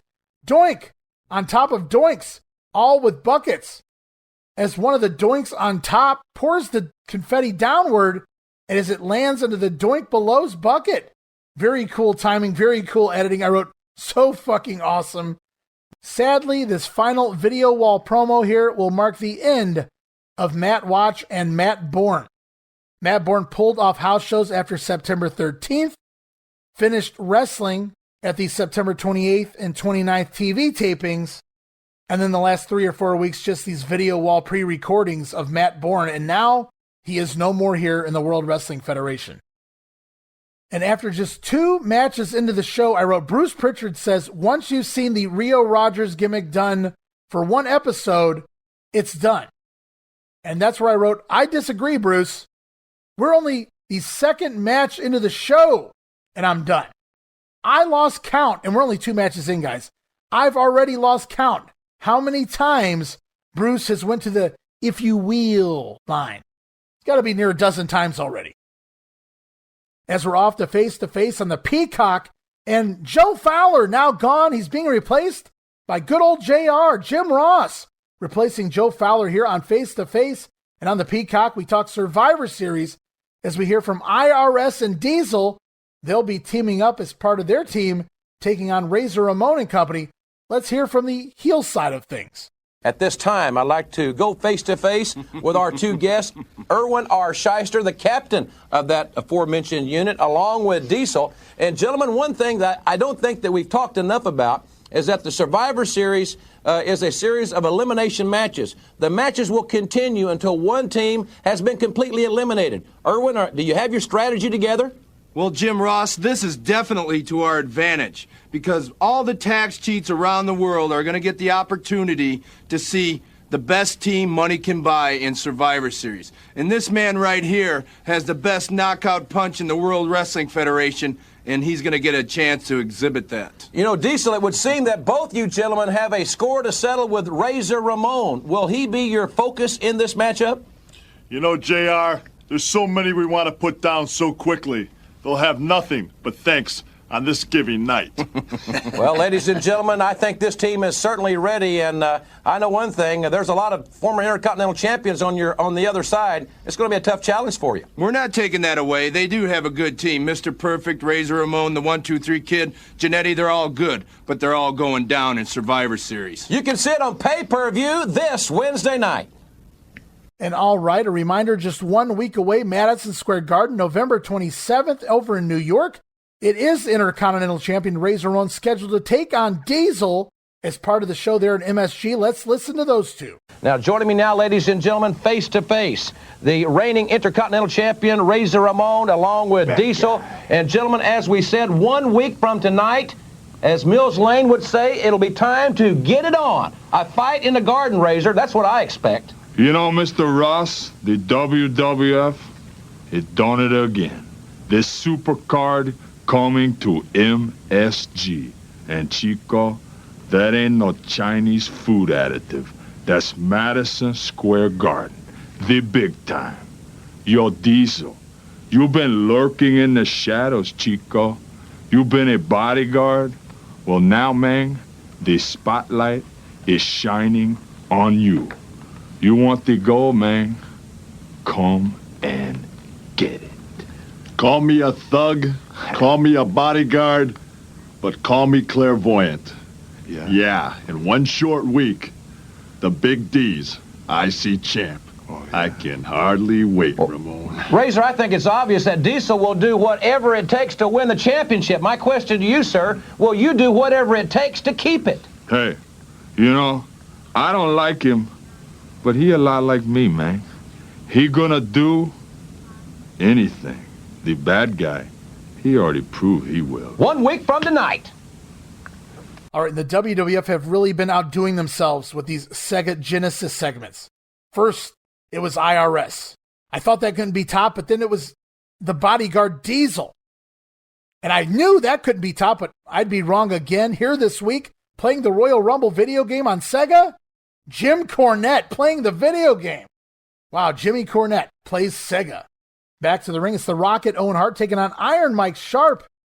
And if they haven't been already, the Bret and Owen seeds are planted here in this match when REO RODGERS repeatedly refers to Owen Hart as the Shadow. of the Hitman. Action in the ring sees Owen Hart with a baseball slide kick, a spinning heel kick, and a missile drop kick. Gets the win on Mike Sharp, 1 minute and 48 seconds. Once again, it's the Jeff Jarrett vignette with Miss Texas, Winona, if you will. Then a segment where Todd Pettengill explains to us, the viewers, how to call and order the Survivor Series. Very complicated. I know it's a lot easier nowadays, but back in the day, you called your cable company, you said, yes, I'd like to order the Survivor Series. You told them who you were, and it was done. But Todd Pettengill explaining it here as we go back to the ring with Well Dunn, Harvey Whippleman in their corner, taking on the team of Dennis Diamond and PJ Walker. No entrances here. Well Dunn already in the ring. I wrote, wow. Even Well Dunn, when they're not the jobbers in the match, get a jobber entrance. Finish sees Timothy Well whip PJ Walker into a flying forearm from Stephen Dunn. Timothy Well gets the cover in just 1 minute and 30 seconds. As this is likely the last we will see of the Well Dunn tag team here in 1993. Steve Dahl injured right after this taping in a match with Men on a Mission, and Well Dunn cut from the company. They won't be back full-time until the middle of 1994. As we're off to another Survivor Series report, no mention of the Bret Hart and Lawler match yet again. Of course, Lawler now replaced by Shawn Michaels. And we're to the ring for our main event this week as the Hitman Bret Hart scheduled to take on IRS. IRS attacks the Hitman, beats him down, and then takes the shades from Bret Hart. And IRS Mike Rotunda, showing the most charisma he has in his entire career, puts Bret Hart's glasses on. IRS wearing the shades of the Hitman. But that doesn't last long before Irwin comes charging at Bret, but Bret drops down, pulls the ropes, and IRS goes flying through the ropes out to the floor. It's at that point the Hitman takes over and works a side headlock. And we're not talking a 1980s MSG side headlock where the purpose was to stall for time. No, rather here, this is actually a very fun segment here with the Hitman actually grinding the headlock, working the headlock. It actually means something here. But IRS escapes with a really nice back suplex, almost Saito-like in style. However, Shyster misses an elbow drop and Bret right back on top, back to that headlock. But IRS escapes yet again, this time with a shin breaker as we see Mr. Fuji heading to ringside. Uh-oh. But it doesn't take long for the Hitman to go right back into the side headlock for the third time in the match as we head into a commercial break. And then back from break, we see IRS now in control as he nails a vertical suplex for a 2 count. And yes, it is the infamous IRS abdominal stretch of doom, complete with holding the ropes for leverage before the referee finally catches Irwin and forces him to break. Bret comes back with a hope spot, a sunset flip, but IRS kicks out and locks in a chin lock from behind. Let's see, abdominal stretch, check, chin lock, check. IRS running out of moves. All he has left is the write-off. Bret finally breaks free of the chin lock and runs the ropes, but he's tripped up by Mr. Fuji. So IRS takes over once again. He goes to whip Bret Hart into the ropes, but Bret instead slides outside right in front of Mr. Fuji, and Bret Hart nails Fuji. Well, actually, he whiffs on it, but Fuji sells it anyway and goes down. And here comes Jim Cornette and Yokozuna to ringside. We've seen this before with Randy Savage and most recently Tatanka. This could spell trouble for the Hitman now as Yokozuna makes his way out to the ring. But Bret back up on the apron, snaps IRS throat first across the top rope using his own tie. And then we get the old 5 moves of doom. It's the Russian leg sweep, a backbreaker, the elbow off the middle rope, all of which near falls there. But IRS reverses a whip into the ropes and Bret goes back first into Fuji, who hits him with the flagpole, which forces referee Earl Hebner to call for the disqualification. Bret Hart gets the win on a DQ here at about 9 minutes, 26 seconds shown in this match. And post-match, IRS once again attacks the Hitman, but it's Owen Hart out to make the save as he dropkicks Irwin from the ring. Yokozuna then up onto the apron, but Bret Hart up now and he dropkicks Yoko off the apron. Awesome bump here. Awesome selling by Yokozuna. And as I look at all of the guys at ringside, I have to think Bret and Owen versus Yokozuna and someone not named IRS. Now that'd be fun. And for some odd reason, Earl Hebner raises both of the Hart brothers' hands, even though Bret Hart was the only one wrestling. And officials have to hold the Harts and Yokozuna back. So we get a nice little tease here for Bret Hart versus Yokozuna tomorrow night at the Survivor Series Showdown. Now, as fun as this would have meant even more had Jerry Lawler still been on commentary and we got the whole planned King versus Owen Hart match that was planned for the Survivor Series Showdown as well. We'll talk a little bit more about that when we get to that show. But honestly, some great storytelling. Just the Lawler situation has killed the biggest built match of the entire pay-per-view. But I love that they did a little something here to build up towards Bret's title rematch with Yokozuna on the USA special. As we close out this week's episode, we go back to Face. And first on the Peacock, it's talking all about the Survivor Series as we hear from two separate sides. On one side, it's The Undertaker and Paul Bearer. On the other, Yokozuna with managers Mr. Fuji and, of course, Jim Cornette. Let's take it face-to-face right now, ladies and gentlemen. My guest, of course, on the dark side, The Undertaker, along with Paul Bearer. And there's the erstwhile James E. Cornette, the official spokesman for Yokozuna, the WWF champion. And, of course, Master Fuji here as well. And, Mr. Cornette, I tell you, there's been a lot of changes in this lineup. But I'm anxious to see Yokozuna and The Undertaker get it on in this confrontation. That's because you know what about you, Ross? You like to sit back and watch other people fight. Well, in this case, that's just fine, because what you're going to see is Yokozuna make a beeline for The Undertaker, because we got a few things to prove. You know what they are, Jim? You know what they are, huh? What could that be? Well, I'll tell you what they are. Since they decided that they can play our game, since the All-Americans want to eliminate a member of our team, then what we're going to do is we're going to redouble our efforts. Because when we eliminated the other jerk, Tatanka, they brought in The Undertaker, made the team stronger. Well, they eliminated Pierre, but we brought in Crush, and we made our team stronger. And time after time, up until the time they walk in the ring, nobody on the All-American team is going to be safe until this Wednesday night. Oh, what a pleasure it is for my Undertaker to be a part of the All-American team, joining Lex Luger and the Steiner brothers. You must remember, my Undertaker represents all the Americans that have gone before us. And oh, what a night it'll be. My services will be rendered. My sole purpose is to eliminate people, which I have eliminated more people in the World Wrestling Federation than any man. All right, and we're 1 week away from Madison Square Garden, November 27th, next Saturday night, New York City. Jim Ross now on Face to Face as he talks to the Quebecers, who will be defending their tag team titles against the Steiner brothers. Or at least that's what was originally scheduled. Will that take place? We're not exactly sure, because remember, Pierre the Quebecers is out right now with an injury. And so here on this Face to Face, a lot of fun to be had, as they imply that maybe Johnny Polo will have to step in and fill in for Pierre here. So could it be Jacques and Johnny Polo taking on the Steiners? Let's listen to both sides.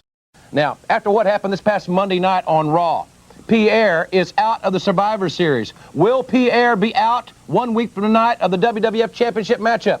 Joining us now, face to face, the Steiner brothers, the challengers, along with Johnny Polo and Jacques. Mr. Polo, I direct that question to you. What are your thoughts on this very drastic situation? What are my thoughts? It's a ripoff. It's a conspiracy. I mean, Madison Square Garden, the greatest arena in the world, 1 week from tonight, and we got to defend the belts against the stupid Steiner brothers, and Pierre's hurt. I mean, obviously, he's not at 100%. They get Lex Luger to hit him with that metal thing in his elbow and knock his brain stupid, so now he's as dumb as them. I mean, what are we supposed to do, Madison Square Garden? You're supposed to wrestle 1 week from tonight. You're going to have the match 1 week from tonight. Steiner brothers, I know you guys are ready. You deserve this opportunity. Well, you know, Jim Ross, the Foreign Fanatics made a serious mistake, thinking if they hurt us, we wouldn't hurt them. So now Pierre's out. So, Johnny Polo, I'd say get your trunks on. Johnny, you know what, boys? He stuck his hand in the dog dish and got it bitten off. You see, Johnny Polo, Madison Square Garden, they could see a human sacrifice. Johnny Polo. Don't you worry, boys, because I'm going to protect my man, Johnny. And let me tell you something, Mighty Mind. I guess that's M&M on your shirt. When we look back in time, remember the 13th of September, gentlemen. It's going to happen again. One way or another. We'll see. All right, and Johnny Polo being Johnny Polo. Lex Luger knocked Pierre's brains stupid, says Johnny Polo here, as they warn the manager he better get his trunks on. And if you guys remember back to last week's episode of The Grenade, Johnny Polo did fill in for Pierre on some of the house shows, teaming with Jacques against the Steiners. However, by the time we get to Madison Square Garden, I'm happy to say, Pierre is back and we get the full-fledged match. It will be a Quebecers and Steiner brothers match. Steiners do go over albeit on a disqualification, so they do not regain the belts there. As we close out this edition of WWF Superstars, Vince McMahon back with REO RODGERS, inviting you to join us Sunday night when the Hitman Bret Hart squares off against Yokozuna for the WWF Championship. Ooh, but most important than in that gift, Rio's Roundup, and my gift is going to be Stu and Helen Hart. The first ever REO's Roundup. Don't forget to join us next week for more World Wrestling Federation action, and certainly don't forget to join us for the pay-per-view spectacular this Wednesday night. It's the Survivor Series. So long, everyone. No, then I'm not going to say so long, thing. Adios, if you will. Vince McMahon says so long, to which REO RODGERS corrects him. He says, don't say so long, say adios, if you will. We had to get one more of those in, of course. And I'm afraid it's adios for REO RODGERS because that was just awful. And Vince McMahon must have realized just how bad it was, because 1 week does the REO RODGERS character last here as a color commentator.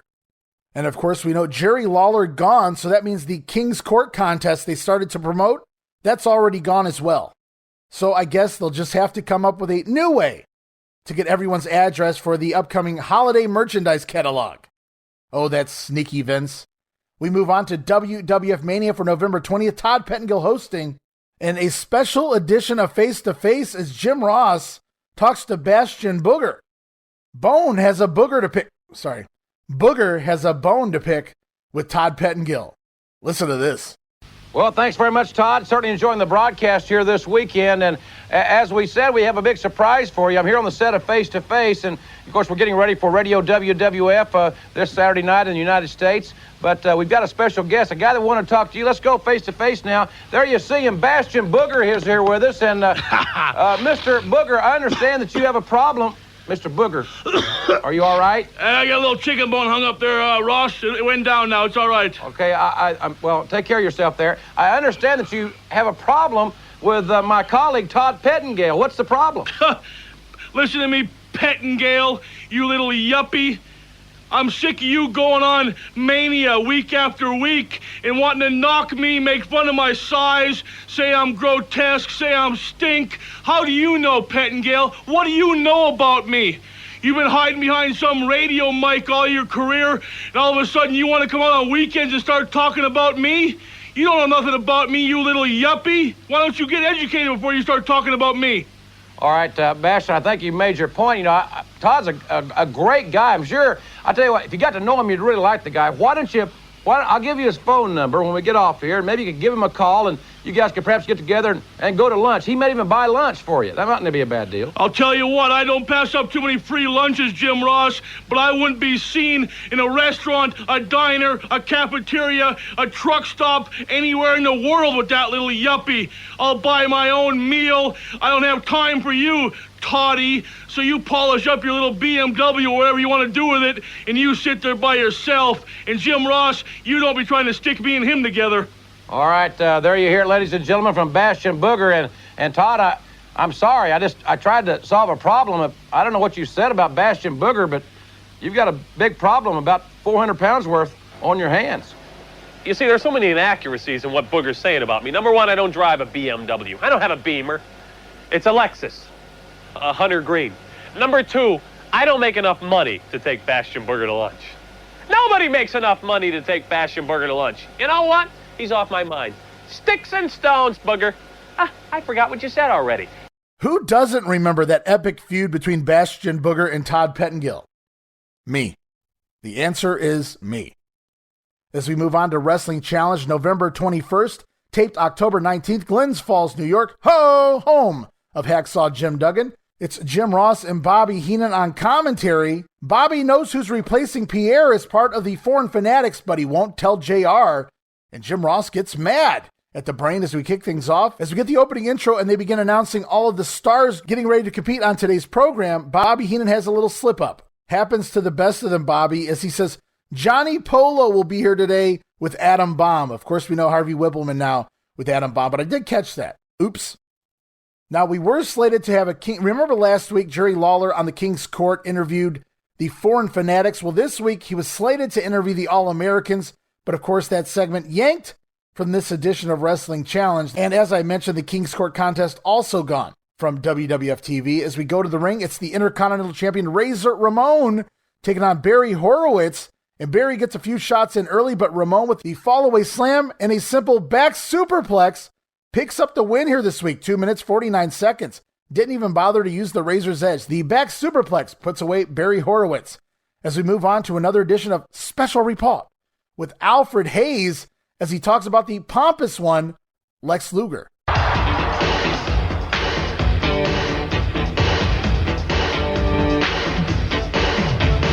Hello, everyone. This week's Special Report is brought to you by WWF Action Figures. The WWF Action Figures are available in toy stores everywhere. Last Monday, on Monday Night Raw, the pompous one, Lex Luger, captain of the All-Americans Survivor Series team, came to do battle against Pierre, a subordinate from the Foreign Fanatics team. Here are the closing moments of that match. Was knocked out, and thus Lex Luger eliminated Pierre from competition at the Survivor Series. An incredibly biased verdict by the referee, who allowed Luger to wrestle without the authorized padding to cover the steel plates in his arm. This was a premeditated violation of the rules by Luger in order to demoralize their Survivor Series opponents. However, I bring tidings of very good news. I think I'll let the Foreign Fanatics tell you all about it. We said from the start the name of the game in the Survivor Series is elimination, and that's exactly what we did. We eliminated Tatanto, the Vanishing American. But what did they do? They added The Undertaker, made their team even stronger, then took a page out of our book. And thanks to the illegal foreign object implanted in Lex Luger's forearm, they've eliminated Pierre the Quebecers from the Foreign Fanatics team. But what did we do? We didn't sit back and rest. No. We've added someone to make our team even stronger. One of the strongest men, not only in wrestling, but the world. A man who can literally crush the competition. The master of the head vice. He will be this Wednesday night on the Foreign Fanatics team at Survivor Series Crush. Yeah. And we will crush the All-Americans. All right. What you're looking at here are men of honor who will fight and watch each other's backs to the very end. The All-American team are wondering who's going to stab who in the back first. Prepare to survive if you can, All-Americans. This Wednesday night, All-Americans Survivor Series, you will be eliminated one by one. Banzai! Well, it would appear that Luger's crude act of retaliation has backfired. With the addition of Crush, the Foreign Fanatics have enhanced their already devastating team power. Remember, the only way to find out who will survive is to watch the WWF Survivor Series on pay-per-view TV, Thanksgiving Eve. That's this Wednesday, November the 24th. So call your local cable company right now. Don't be left out.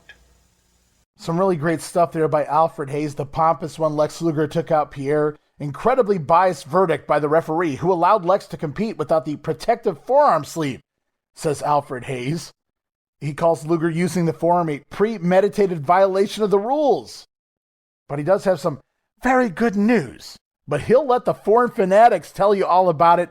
Alfred Hayes sitting there with a shit-eating grin on his face as the Foreign Fanatics announced that Crush will now be the fourth member of the Foreign Fanatics. Al Hayes doing great here in his heel role. But we go back to the ring. Another heel, Ludvig Borga, steps in the ring with Chaz Ware. Borga no-sells some clotheslines and dropkicks early on, and then nails the old delayed suplex and a torture rack. Gets the submission win, 2 minutes and 16 seconds. As we're off to face-to-face, Jim Ross talks New York City, Madison Square Garden, November 27th, next weekend, as we hear from Johnny Polo, who just may have to step in for Quebecer Pierre to team with partner Jacques Rougeau to take on the Steiners. Let's see what old Johnny has to say about all of that.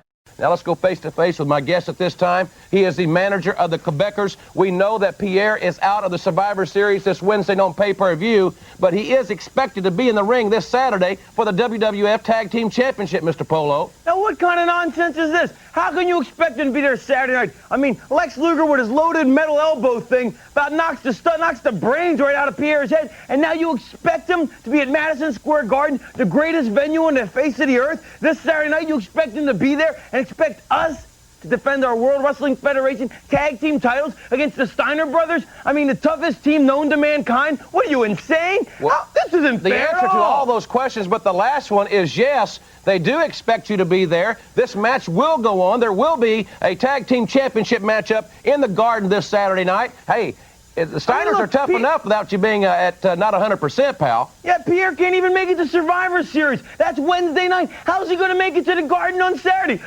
This is a Jack Tunney thing. It's a conspiracy, I'm telling you. I'm going to call Oliver Stone. There will be a movie about this because everywhere Johnny Polo turns, they're always trying to get the Quebecers. They're trying to get the Quebecers and Johnny Polo. They're trying to get the belts back from us. They can't beat us, so they got to beat us by hook or by crook. They don't care. This is not fair. Pierre's not going to be at 100%, but I'll tell you what. We're going to hang on to the belts no matter what we have to do. This Saturday night in the Garden.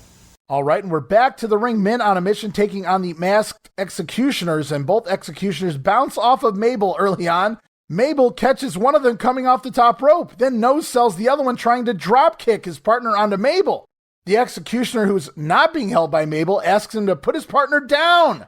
So Mabel does. He gently sits his partner down and then grabs both members of the executioners and flings them out to the floor. Fun stuff here early on by Mabel, but you knew it had to happen. Mabel makes the tag and Unky Mo into the ring. The executioners work him over in their corner, choking, double clothesline even on Uncle Mo. Gets the executioners a 2 count. The masked men try for a second double clothesline, but Mo ducks and comes back and nails one of his own before the hot tag to Mabel. And here comes the big man, a giant backdrop for both members of the executioners and a running inverted bulldog before both men on a mission slam the executioners side by side, and Mo comes off the top rope, bulldogging Mabel down into a big splash onto both executioners. Men on a mission get the win 3 minutes and 54 seconds. We roll on with the show. It's Double J vignette number 5, so it's right back to the ring. Adam Bomb with Harvey Whippleman, Bobby, not Johnny Polo. Adam Bomb taking on the big Tony Webb. Bomb attacks but runs into the boot of Webb. And Webb comes off with a middle rope clothesline, but Adam Bomb no-sells it, so he'll sell for Virgil, who's half the size of Tony Webb, but won't take a bump on a big man clothesline. Webb eventually runs into a power slam, then it's the top rope clothesline and the Adam Smasher powerbomb. Adam Bomb gets the win 1 minute and 46 seconds. As we're off to the Survivor Series report, and then it's right back to the ring. Marty Jannetty scheduled to take on Diesel here. Jannetty, much like Shawn Michaels, a former Intercontinental Champion. Speaking of Shawn Michaels, Diesel, the former, maybe current still, bodyguard of HBK. But I wrote here, man, Jannetty against everyone, it feels like. In recent weeks, we've seen him wrestle the Model. We've seen him wrestle Adam Bomb. Now it's Diesel, and as part of the Survivor Series Showdown, Jannetty's scheduled to take on IRS. But as the match gets going, it's Diesel on top early, but Marty surprises him, countering a slam with an inside cradle for a 2 count. Jannetty counters a side slam with a spinning head scissors, and a dropkick sends Diesel out to the floor. While Diesel took the rolling head scissors and then eats a dropkick and takes a bump out to the floor, Jannetty with a pescado even over the top rope out to the floor on Diesel, but the big man comes back while they're out on the floor, sending Jannetty into the steel post. Jannetty taking one of those inside-out bumps as he collides with the steel. Then it's back in the ring as Diesel lands a side slam, and it's Razor Ramon, Intercontinental Champion Razor Ramon, making his way to ringside, which distracts Big Diesel as Diesel steps through the ropes, 1 foot out on the apron to argue with Razor Ramon. The distraction allows Marty Jannetty to come from behind with a flying forearm to the back of the head of Diesel, knocking him off the apron. But Diesel's foot is caught in the middle and bottom rope. He's hanging upside down out of the ring. Diesel flailing like a complete idiot here, swinging his arms. It looked absolutely ridiculous. Like he can't pull himself up. A 7-footer hanging there in the ropes on the outside of the ring, like he can't just sit up, pull himself up to the apron. Razor Ramon laughing at Diesel as he is counted out while he is trapped in the ropes. I'm not even sure if that's legal, but I've seen this done all the way back to Blassie and Bobo Brazil. Interesting decision here, but after as many times as they've screwed Jannetty over lately, I guess they decided he needed some sort of a win heading into the pay-per-view. Immediately after the 10 count, wouldn't you know it, Diesel finds a way to escape the ropes. He breaks free of the ropes and rushes into the ring to try to attempt an attack on Marty Jannetty, but he fails there too. Jannetty out of the ring, and Diesel is one pissed off mofo. And I would be too.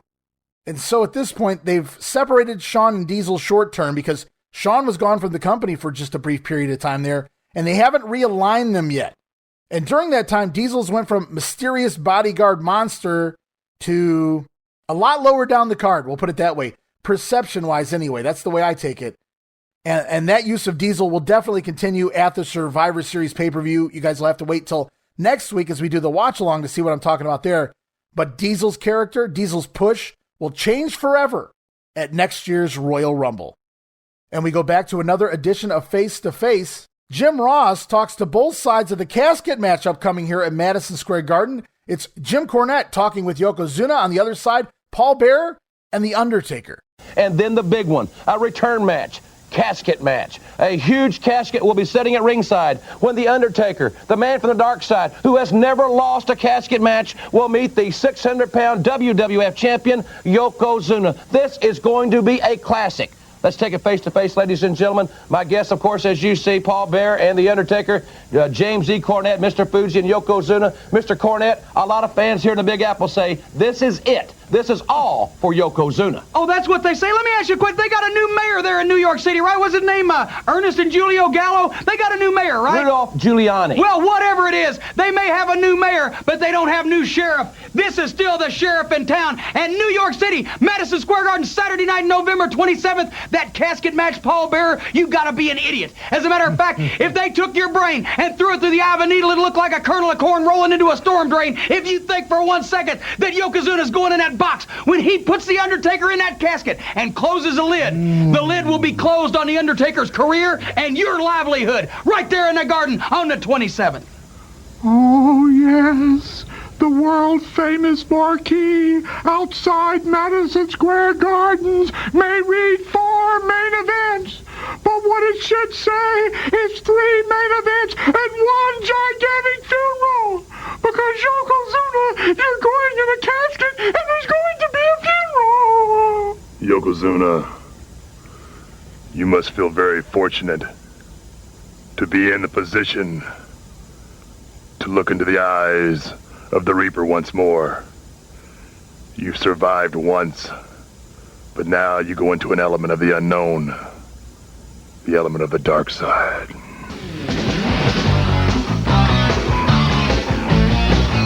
All right, guys, back to the ring for one more match. The Head Shrinkers with Afa in their corner taking on Corey Student and Steve Greenman. And as Student attacks Samu, Bobby Heenan asks, what is wrong with this imbecile? As you can imagine from there, Student murdered in the ring, then forced to tag in Greenman, who in turn also murdered in the ring before Fatu comes off the top rope with the big splash. Head Shrinkers get the easy win, 1 minute and 40 seconds. And as of late, we've seen a lot of strange characters playing the Sega Genesis. We've seen IRS, we've seen Diesel, we've seen Jim Cornette play the Royal Rumble game. Well, this one, it kind of makes sense, as we see the 1, 2, 3 kid playing the Royal Rumble here on Sega, so at least it makes a little more sense. You can believe the 1, 2, 3 kid playing a video game. Next week on Wrestling Challenge, the feature match, we'll see the model Rick Martel taking on Bastion Booger. I wrote, what?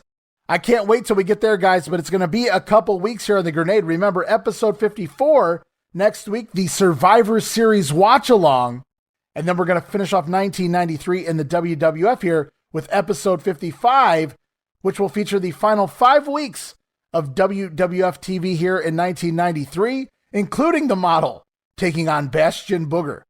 And to close this episode of Wrestling Challenge, some interesting commentary from the Brain. He asks Jim Ross, do you realize the good news? I'm just about done with you. Jim Ross plays it off like Bobby means this episode of TV, but Heenan replies, well, I know that, but I don't have to be with you much longer. Of course, Heenan making reference that he's going to be gone from the company here in just a couple of weeks. So Bobby planting the seeds to end this episode of Wrestling Challenge. We move on to All-American for November 21st, the Sky Sports version over in the UK, a very special episode as it is a condensed 60-minute version of the Survivor Series Showdown. And since we're about to cover it at length, I'll save you the results here, but I found it very interesting as Bobby Heenan receives a phone call here on the Sky Sports version of All-American. Very important, this doesn't happen on the U.S. version of All-American. Bobby says he received a phone call and he has learned that Mr. Perfect will be stepping down from his position in the Razor Ramon team at the Survivor Series and allowing Randy Savage to take his place. Heenan insinuates that since Savage is barred from the building, by entering a match, it will allow Savage the opportunity to confront Crush once again before the night is over. So the lucky fans over in the UK, they got a little bit of a drop on us here in the States. We didn't find out that Randy Savage was replacing Mr. Perfect until it was actually happening live on pay-per-view. And in case you're wondering, yes, I've added this little tidbit, this little video here of where Heenan makes this announcement to our YouTube channel, youtube.com/wrestling grenade. Head on over now. I've also posted this particular video to our other social media accounts on Twitter and Facebook. But a very cool little gem there as we get Bobby Heenan informing us in advance of the replacement of Curt Hennig at the Survivor Series.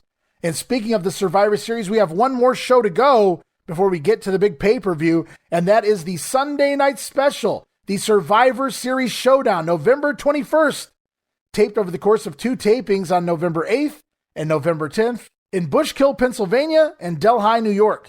Your hosts for the evening are Vince McMahon and Bobby Heenan at the Delhi tapings, but we get a split screen as Jim Ross and Gorilla Monsoon will be covering the Bushkill tapings.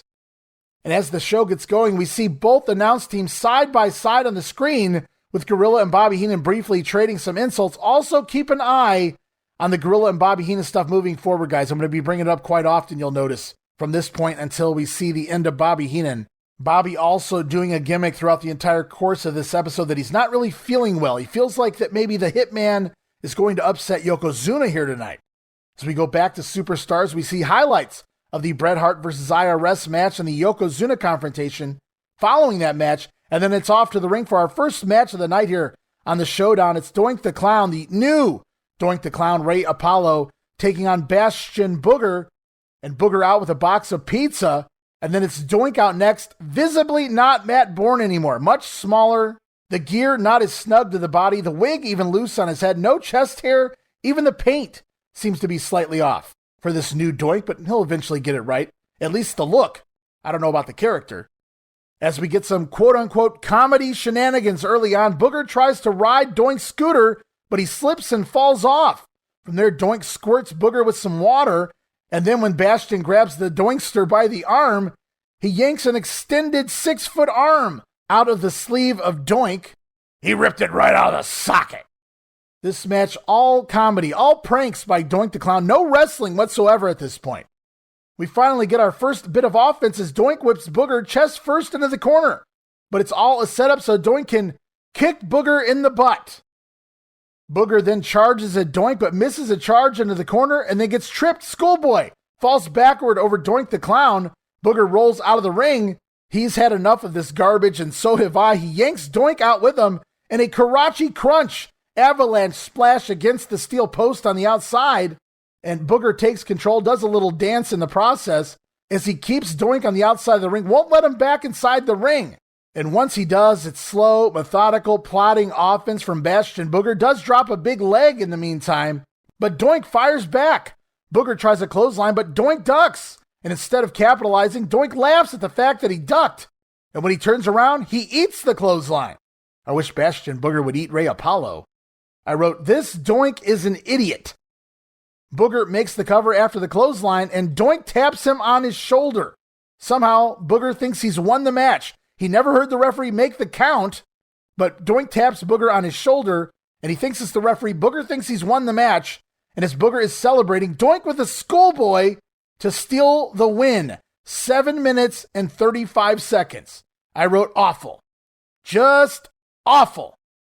This was pure shit, what they've done to this character. I don't know how much of this was Vince and the others' instruction, or how much of this was Ray Apollo's take on the Doink character, but he did absolutely almost no wrestling here, no offense. It was all comedy shenanigans throughout the entire match, and he still somehow managed to get the win.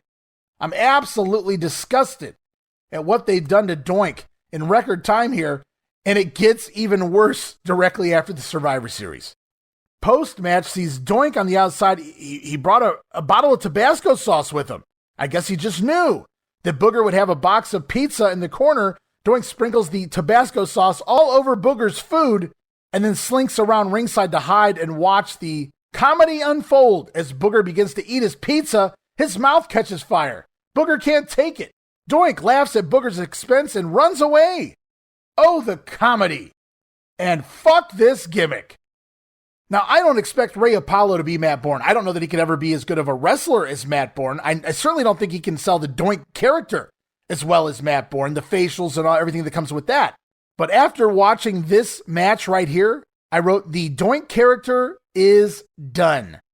Pure comedy hijinks, no wrestling moves. The entire match was Doink getting his ass handed to him by Bastion Booger, by the way, and doing shitty tricks and pranks and laughing at them. I also noticed that this particular Doink, Apollo, he took bumps like a job guy takes a bump, something Bourne would have never done.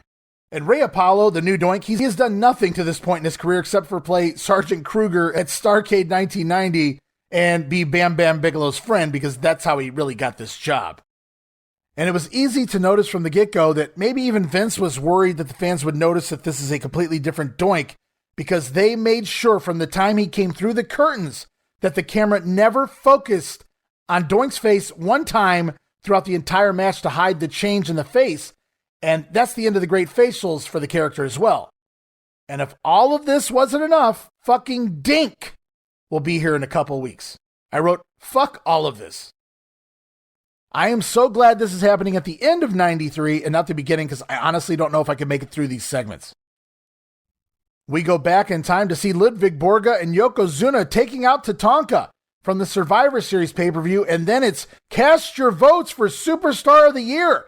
Call now, $1.40 for the first minute, 99 cents each additional minute. I go, wait a minute, cast your vote for Superstar of the Year. Do they list every single superstar in order to allow you to vote from the entire roster? That could run into a lot of money. And at this point, they're still planning to announce Superstar of the Year at the Survivor Series pay-per-view. Of course, by the time we get there, Vince will have changed his mind on that. Nevertheless, we're off to Raymond Rougeau as he interviews the All-American team, Lex Luger rocking the old Ultimate Warrior Rumble 91 leather jacket. USA, baby. Rougeau mentions early eliminations of Tatanka and Quebecer Pierre. They were replaced by The Undertaker and Crush.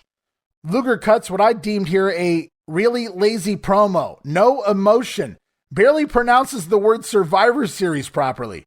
Says the final elimination of the Fanatics will take place this Wednesday night at the pay-per-view. The Steiners then with some token, we're gonna win lines, and then The Undertaker says the Survivor Series has been changed to the Elimination Series. Nobody knows more about elimination than The Undertaker. Foreign Fanatics, rest in peace. I wrote super generic promo just to get the team on TV leading into the pay-per-view. As Todd Pettengill once again tells us how to order said pay-per-view, and then we see flashbacks to the Randy Savage Crush Summit, which led to Crush and Yokozuna taking the Macho Man out for several weeks, and then it's off to the ring. It is Crush with Master Fuji in his corner, taking on Virgil. And old Virg gets the jobber intro here as he's already in the ring. Crush attacks and beats down Virgil early on, but Virgil comes fighting back, and a clothesline sends Crush down, and he rolls out of the ring. Virgil with a pescado over the top and out to the floor onto Crush. What is going on with Virgil lately? Not even on the full-time roster. Master Fuji gets Crush to focus and take back over after Virgil tries the old O'Connor roll, but Crush holds onto the ropes. Virgil back to his feet, but runs right into a Crush thrust kick as Crush dominates from there. But as he charges Virgil in the corner, runs into a very, very sloppy Briscoe roll. Briscoe sunset flip out of the corner by Virgil. He actually tried that, and he only gets a 1 count on Crush, and it's Crush right back on top. Lots of stomping and choking. I wrote, yawn. Crush, though, runs into a boot of Virgil as Virgil comes off the middle rope with a clothesline, and then into boxing mode goes old Virg as he lands a series of jabs and a double-fisted Duffy punch, baby, sends Crush out to the floor. Virgil clearing the ring of Crush twice now in this match.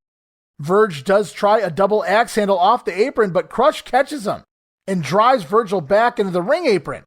Back inside, we hear chants of Virgil, Virgil from the crowd as Crush tries a suplex, but Virgil surprises him with an inside cradle for a near fall. You've got to be shitting me. Virgil then ducks a punch and tries to lock in the $1 million dream. Remember when he did that for a finisher? Crush, though, rams Virgil backwards into the corner to escape and clotheslines Virgil right across the face. Crush then picks Virg up in a gorilla press and drops him across the top rope before the cranium crunch drops Virgil down to the mat, but Virgil won't submit. What the fuck? So Crush has to pick Virgil up a second time and drive him down a second time with the cranium crunch. And Virgil, it doesn't appear that he submits, but rather passes out. Either way, Crush finally gets the win in 7 minutes and 56 seconds. I wrote, I have no idea, but what the fuck? An upset Crush, and rightfully so, refuses to release the hold after the match. Vince McMahon on commentary shouting for the referee to reverse the decision. Please don't, referee. Crush finally releases the hold, picks up the win heading into the Survivor Series. And here was my synopsis of this match. I wrote, what the fuck kind of booking is this? 8 minutes of a competitive fight with Virgil. When you come back, a monster heel to feud with the Macho Man. This is going to get you over when you first return? Bumping for Virgil? Near falls for Virgil? One, I get, but repeated comebacks for Virgil? What the fuck? This was like the Atom Bomb match all over again, only longer and a lot less sloppy. We go back and hear from both announced teams at the same time. It's Bobby and Vince and JR and the Gorilla. Bobby does a rant about feeling ill and hating bananas. In fact, Bobby says not only does he hate bananas, but he hates monkeys, and especially gorillas. Monsoon warns the Brain to get his affairs in order before the Survivor Series. I wrote, We go back a couple weeks on Superstars to the Razor Ramon Rick Martel match, where we see in the incident the issues between Rick Martel and Whippleman and Atom Bomb. A little reminder and perhaps some foreshadowing there as we head into the pay-per-view. Then it's time for Ray Combs as he hypes the Survivor Series, but not necessarily the Family Feud match anymore. Combs just promoting the pay-per-view here. If that time, baby, if you will, it's time for REO RODGERS and his Rio's Roundup. His guest is the Heartbreak Kid Shawn Michaels returning to the WWF, and they're outside in front of the house of, well, supposedly Stu and Helen Hart here. Rio and Shawn talk briefly before entering the home. Shawn addresses the issues he had with Bret Hart going back to Survivor Series 92, but he says this year he can take care of the entire Hart family in one fell swoop. They head up to the door as Helen, or someone in an awful-looking old woman's mask and a housecoat, answers the door and lets Rio and Shawn Michaels into their house. And on the wall, and I like this is the only thing I like about this segment, on the wall is a giant poster of their son, Bret the Hitman Hart, and right next to that poster is a small little trading card of Owen Hart. I wrote LMAO, as REO RODGERS points out Owen once again in the shadow of the Hitman. They head off into another room where Stu Hart is sitting in a wheelchair. I don't know who's playing the part, but they're wearing a George Washington mask and Bret Hart sunglasses. I don't know why that's funny, but I found it a little amusing. And as soon as they enter the room to speak with Stu, Vince McMahon cuts everything off immediately, talks over the segment, and says to cut away. The segment itself was awful outside of the pictures on the wall bit, but unfortunately they had little time to put this together. This was initially a segment of the King's Court that was already recorded, where Jerry Lawler was going to interview Johnny Polo and Harvey Whippleman, who would dress up and wear masks like Stu and Helen Hart. It was reported that Johnny Polo, Stu Hart, would have a heart attack and die on said King's Court, and then Harvey Whippleman, dressed as Helen, would bend down and give him mouth-to-mouth to revive him. Sounds a lot more fun than this here. But they had to hurry to edit this into the show before it had to go on air. And being in Connecticut, they had to figure out whose house could we go to film this in short fashion, and they felt that Howard Finkel's house was the most like the Hart family house. So Bruce Pritchard, who is REO RODGERS, had to get together with Shawn Michaels quickly, head over to Howard Finkel's house, and throw this together on the fly. This is the best they could come up with. Not very good, but they're working hard to replace the Lawler segments. I'll give them that much. Sadly, that King's Court I mentioned has never seen the light of day. Now, that would have been something awesome to add to the old Hidden Gems section. And once again, I give them kudos here, but it was not good and abruptly ended by Vince like he really didn't want the entire ordeal to air. And if the Stu stuff was equally as good or bad as the Helen segment, or even worse, I could see why. And as we head into commercial, Bobby Heenan's mic is left on, and he doesn't realize it as he tells Vince McMahon, you know, Gorilla Monsoon is a lot dumber than Jim Ross looks. Then back from break, Gorilla says he overheard the comments from Bobby Heenan, and the brain never pays for his comments, or at least he hasn't yet. What does Gorilla have in store for Bobby Heenan? We'll have to wait and see. We head back to the ring. Marty Jannetty taking on IRS. Jannetty everywhere. As IRS gets cocky early on, and Jannetty on the offense, a dropkick sends Irwin out to the floor. Lots of stalling there by IRS before back inside. Marty works an armbar, but IRS sidesteps a Jannetty charge, and Marty goes flying through the ropes and out to the floor. From there, Irwin sends Marty into the ring steps. Irwin tries to suplex Jannetty back inside, but Marty floats over into a schoolboy for a near fall. IRS, however, takes over with his two most favorite moves, the chin lock and the abdominal stretch, complete with ropes for leverage. Same shit every match. Jannetty eventually breaks free of the stretch with a hip toss, and as both men are back up, IRS misses a charge in the corner. Jannetty takes over with several near falls, but IRS cuts him off with a suplex. Jannetty, however, fights right back, nails the spinning elbow, but misses a running clothesline, and as he turns around, it's right off time. Irwin R. Shyster nails the lariat as Marty Jannetty gets turned inside out. Great bump by Jannetty here. Marty just so good when he wanted to be. IRS with the win. IRS picking up the pin here with the write-off, 12 minutes and 34 seconds. It's the shameless shill of the hotline once more. Vote for Superstar of the Year as Raymond Rougeau now interviews the other half of the Survivor Series main event, the Foreign Fanatics. Rougeau says the Fanatics drew first blood on Tatanka as the fans begin to chant USA. Cornette tells the crowd that chanting USA will do nothing. It sure didn't help the Native American. Johnny Polo says Americans will pay for Pierre. They're dedicating this match to the Quebecer. Borga with his typical, he will break Lex Luger's back, and then Crush chimes in, the newest member of the Foreign Fanatics. He tells the American Pukes, brother, that he found men who believe in honor and aren't backstabbers like the All-Americans. We get a little more go-home talk here. Nothing to see here. Again, another generic promo just to get the team out there in time for the pay-per-view. It's time for one final Survivor Series report with Todd Pettengill.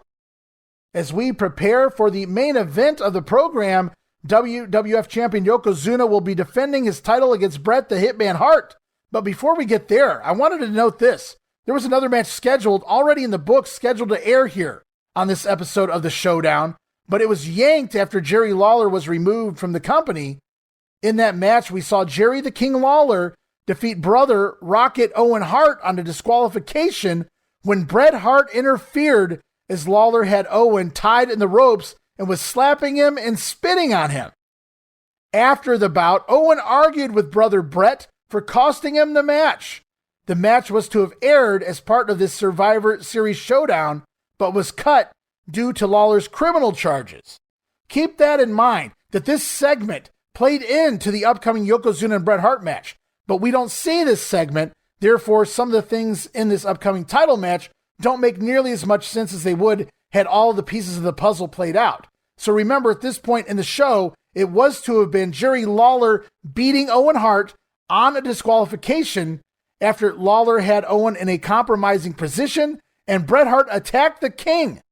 And after that match, Owen had a squabble with his brother Bret because Owen felt like he was still in the game. He might have been able to win this match. Bret cost him the match. Remember all of that going into the pay-per-view and going into this next match here.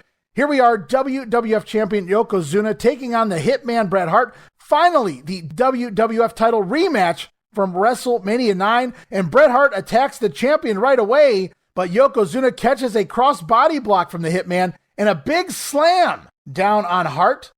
But Yoko misses a big elbow drop, and the Hitman drop kicks Yoko through the ropes, out of the ring, and to the floor. Yoko's so out of it that he gets up and stumbles into the ring post. I wrote LOL.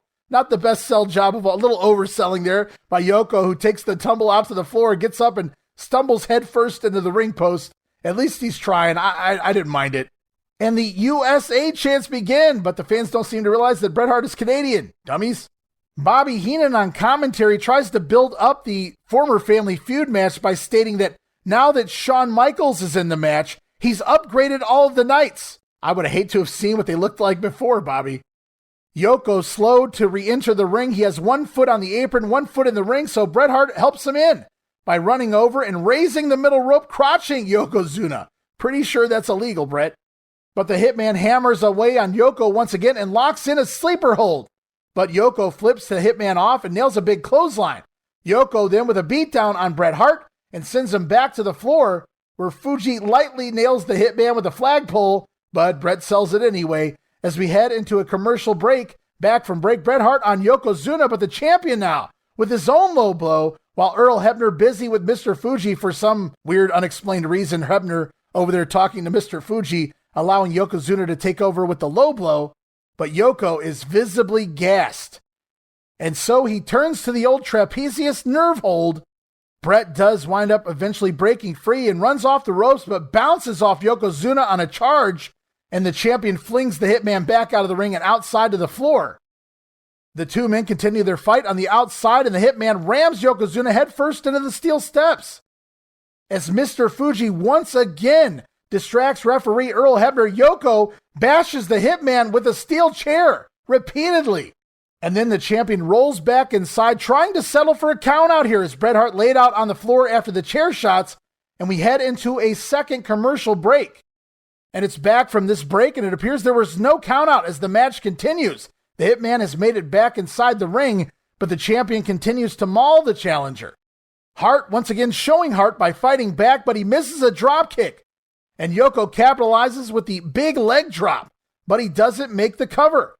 Yoko goes back to a chokehold to wear down the Hitman even more, and then props him up to the corner. Yokozuna going for the running butt avalanche, but the Hitman dodges out of the way. Yokozuna misses, and Bret Hart fighting back again. The two men trading blows, but the Hitman, he's winning the fight. 1 clothesline, 2 clotheslines, 3 clotheslines. The final clothesline, the heart attack clothesline. You don't see that every day, and it takes Yokozuna off his feet. The Hitman makes the cover. 1, 2, but Yokozuna kicks out. Mr. Fuji up on the apron, but the Hitman knocks him off. Bret Hart up to the middle rope. He leaps off into the arms of a waiting Yokozuna who catches him, but Bret Hart bites himself free, bites the face of the champion. Hart stumbles into the corner. Yokozuna walking in after him, walks into a boot. Doesn't run into a boot. Remember, Yoko is gassed. And he walks into the boot of Bret Hart. And then Bret Hart off the middle rope with a nice-looking bulldog, gets another near fall. And then it's the old middle rope elbow from the Hitman, another 2 count on the champion. Yokozuna finally, however, catches Bret coming at him and nails a nice-looking belly-to-belly suplex, but the champion misses a big splash, and he's down on his stomach. And Bret Hart up first locks in the sharpshooter. He has the submission hold applied. No Mr. Fuji or salt bucket in sight. This could be it. This could be it. What's Owen Hart coming down to what Vince calls celebrate the Hitman's win, even though the match has yet to end. Remember what happened earlier with Lawler and Owen Hart? It never aired. We'll get to that at the end of the match.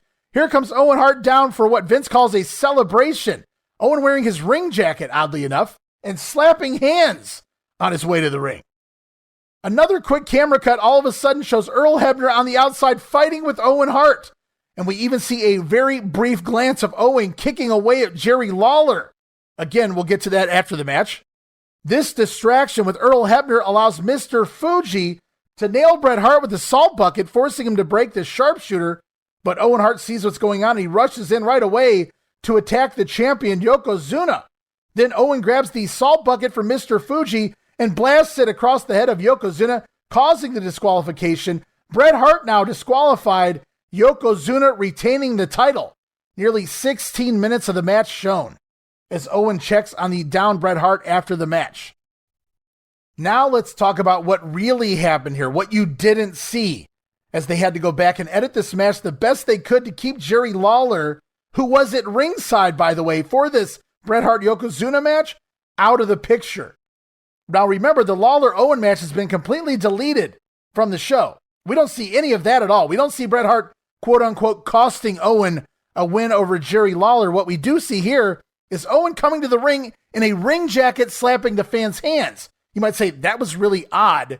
Well, the reason is they had to explain how Owen got to ringside without showing him run down and attack Jerry Lawler, who's attempting to get involved in the Bret and Yokozuna match. So they go and they splice in Owen Hart's entrance from his match with Jerry Lawler from earlier in the night. So that's why Owen's coming down in his ring gear, slapping hands with the fans. 2 seconds later, the camera cuts to ringside, and we see Owen Hart fighting with Earl Hebner over something on the outside. That wouldn't make much sense, but we catch a very brief, 1/10 of a second, of Jerry Lawler laid out on the floor with Owen Hart standing over top of him. What had happened in the original match, the original Yokozuna Bret Hart match, was Lawler had come to ringside in order to aid Yokozuna, but Owen Hart was quick to make the save, attack Jerry Lawler, lay him out, which distracted the official, and that's why Earl Hebner was really outside the ring with both of them, even though on TV here, it looks like he's just outside with Owen. Some of this doesn't make the best sense in the world, but it did initially. In fact, it was great storytelling initially, had all this stuff not happened with the King. And then the finish makes even more sense, because I remember watching this live and wondering, why the hell did Owen go into the... None of this stuff with Owen made 100% sense until we saw the upcoming heel turn. But it makes a lot more sense here as Owen comes in the ring, costing the Hitman his match with the WWF title on the line, just as Bret had, quote-unquote, costed Owen his match with the King earlier on in the show. Now it all makes a little more sense when it's laid out properly. And for what it was, I thought they did a tremendous last-minute editing job here to salvage this. There were talks of a emergency TV taping to refilm several segments of this show at an upcoming house show, but no, they just went back to the original footage and somehow managed to make it make as much sense as possible, with one of the main players being edited out. Could you imagine watching Star Wars, but Darth Vader's missing from every segment? And this was a really fun match overall. Yes, Yoko was gassed. In fact, I've never seen Yokozuna this gassed here in 1993 up until this point, and this was still a really solid match. Bret Hart is certainly VIP of the year here. He deserves the label of Superstar of the Year, so go vote now on the WWF hotline. Make Bret Hart the Superstar of the Year. He has worked wonders here in 1993, and I dare say this match a little more exciting than WrestleMania 9. And as we just about wrap up this edition of the Showdown, Gorilla Monsoon threatens Bobby Heenan for the Survivor Series. Bobby Heenan replies by telling the Gorilla to choke on a stalk of bananas. Yikes, Brain. I don't know if I want to be Bobby Heenan at this point. Heenan may live to regret those words very soon. And we close out this edition of the Survivor Series Showdown. It's the Men on a Mission Thanksgiving Survivor Series wrap. And I initially pressed record. I was going to grab this soundbite for you, but it was so awful, I'll spare you guys. How awful? So bad that I had to question yet again how Oscar got this job, kept this job, and to this day truly believes that he can rap. Just wow. In case you were wondering, Oscar's rap here, not good. And we're going to close out this edition of The Grenade with WWF Monday Night Raw, November 22nd. It's a 60-minute condensed version of the Survivor Series Showdown, hosted in studio by Vince McMahon and Bobby Heenan. They replay the IRS and Marty Jannetty match, Shawn Michaels and REO RODGERS at the house of Stu and Helen Hart, and yes, the WWF title match between the Hitman and Yokozuna. And as we close out this edition of Raw, Bobby Heenan receives a phone call teasing yet another change at the Survivor Series. Could this have been the Mr. Perfect call that Bobby Heenan received that he discussed on the Sky Sports version of All-American leading into the pay-per-view? We'll never know. But order the Survivor Series now, this Wednesday night, November 24th, live on pay-per-view, Thanksgiving Eve. Call your local cable company. And that'll wrap it all up. All November TV leading into the big pay-per-view this coming Wednesday night, November the 24th. And we'll be doing that Survivor Series watch-along next week as part of episode 54 of The Grenade. And in just 2 weeks' time, episode 55, it's all of the news and notes for December of 1993 in the WWF and the final 5 weeks of TV reviews. We're almost there, guys. But up first, it's our final pay-per-view of 1993. It's the Survivor Series. Promotional consideration paid for by the following. Well, there it is, guys. Another show in the books. And that leaves only 5 weeks left here of the WWF in 1993. Well, 5.5 weeks if you count the Survivor Series. Don't forget, next week it is the Survivor Series 93 watch-along episode of The Grenade. Not only that, a very special Virgil of the Week. We'll be announcing the next free prize giveaway. What will it be? And of course, last but not least, even though 93 in the WWF is coming to a conclusion, the Grenade rolls on. And next week we announce our next project here on the show. What promotion are we going to next? Are we sticking with the WWF? Are we headed back to WCW? Or are we going to find a new promotion altogether? You'll just have to wait to see where and what era we go back to next. Next week, all next week on episode 54 of the Wrestling Memory Grenade. But in the meantime, guys, I appreciate you so much and everything you've done to show your support. Keep tweeting, keep retweeting, keep liking, keep subscribing, downloading, whatever you got to do to get the Wrestling Memory Grenade name out there. A reminder to follow us on Twitter at Wrestling Grenade. Follow and like us on Facebook at facebook.com/Wrestling Grenade. Subscribe to our YouTube channel, youtube.com/Wrestling Grenade. And of course, please head on over, give it a try, patreon.com/WrestleCopia. Again, I always recommend the $5 all access tier, all of the insanely detailed show notes, early access to several of our podcasts, and of course the Patreon exclusive watch-along series covering all sorts of WWF and WCW pay-per-views, Coliseum home videos, and so much more. Subscribe now. You can cancel anytime. There's no commitment, guys. Just give it a go and see what you think. And for those interested in possibly co-hosting the show full-time or even part-time, and you'd like to jump in before we move on to our next project in just a few weeks, guys, remember next week, the Survivor Series watch-along. In 2 weeks' time, we'll be concluding the 1993 here in the WWF as we cover the final week of November and the entire month of December, the final 5 weeks of WWF TV news and notes, all be covered here in just 2 weeks' time. We're that close to the end of the year. And to quote Vince McMahon's new slogan, unbelievable. It's been a hell of a ride so far, but we're not done yet. 2 more weeks of WWF 93 goodness on the way. Until that time, this is Ray Russell saying from pillar to post and coast to coast, you pull the pin, and we'll pick up the pieces right here on the Wrestling Memory Grenade. I'll see you next week for the Survivor Series watch-along. Don't miss it. Be there.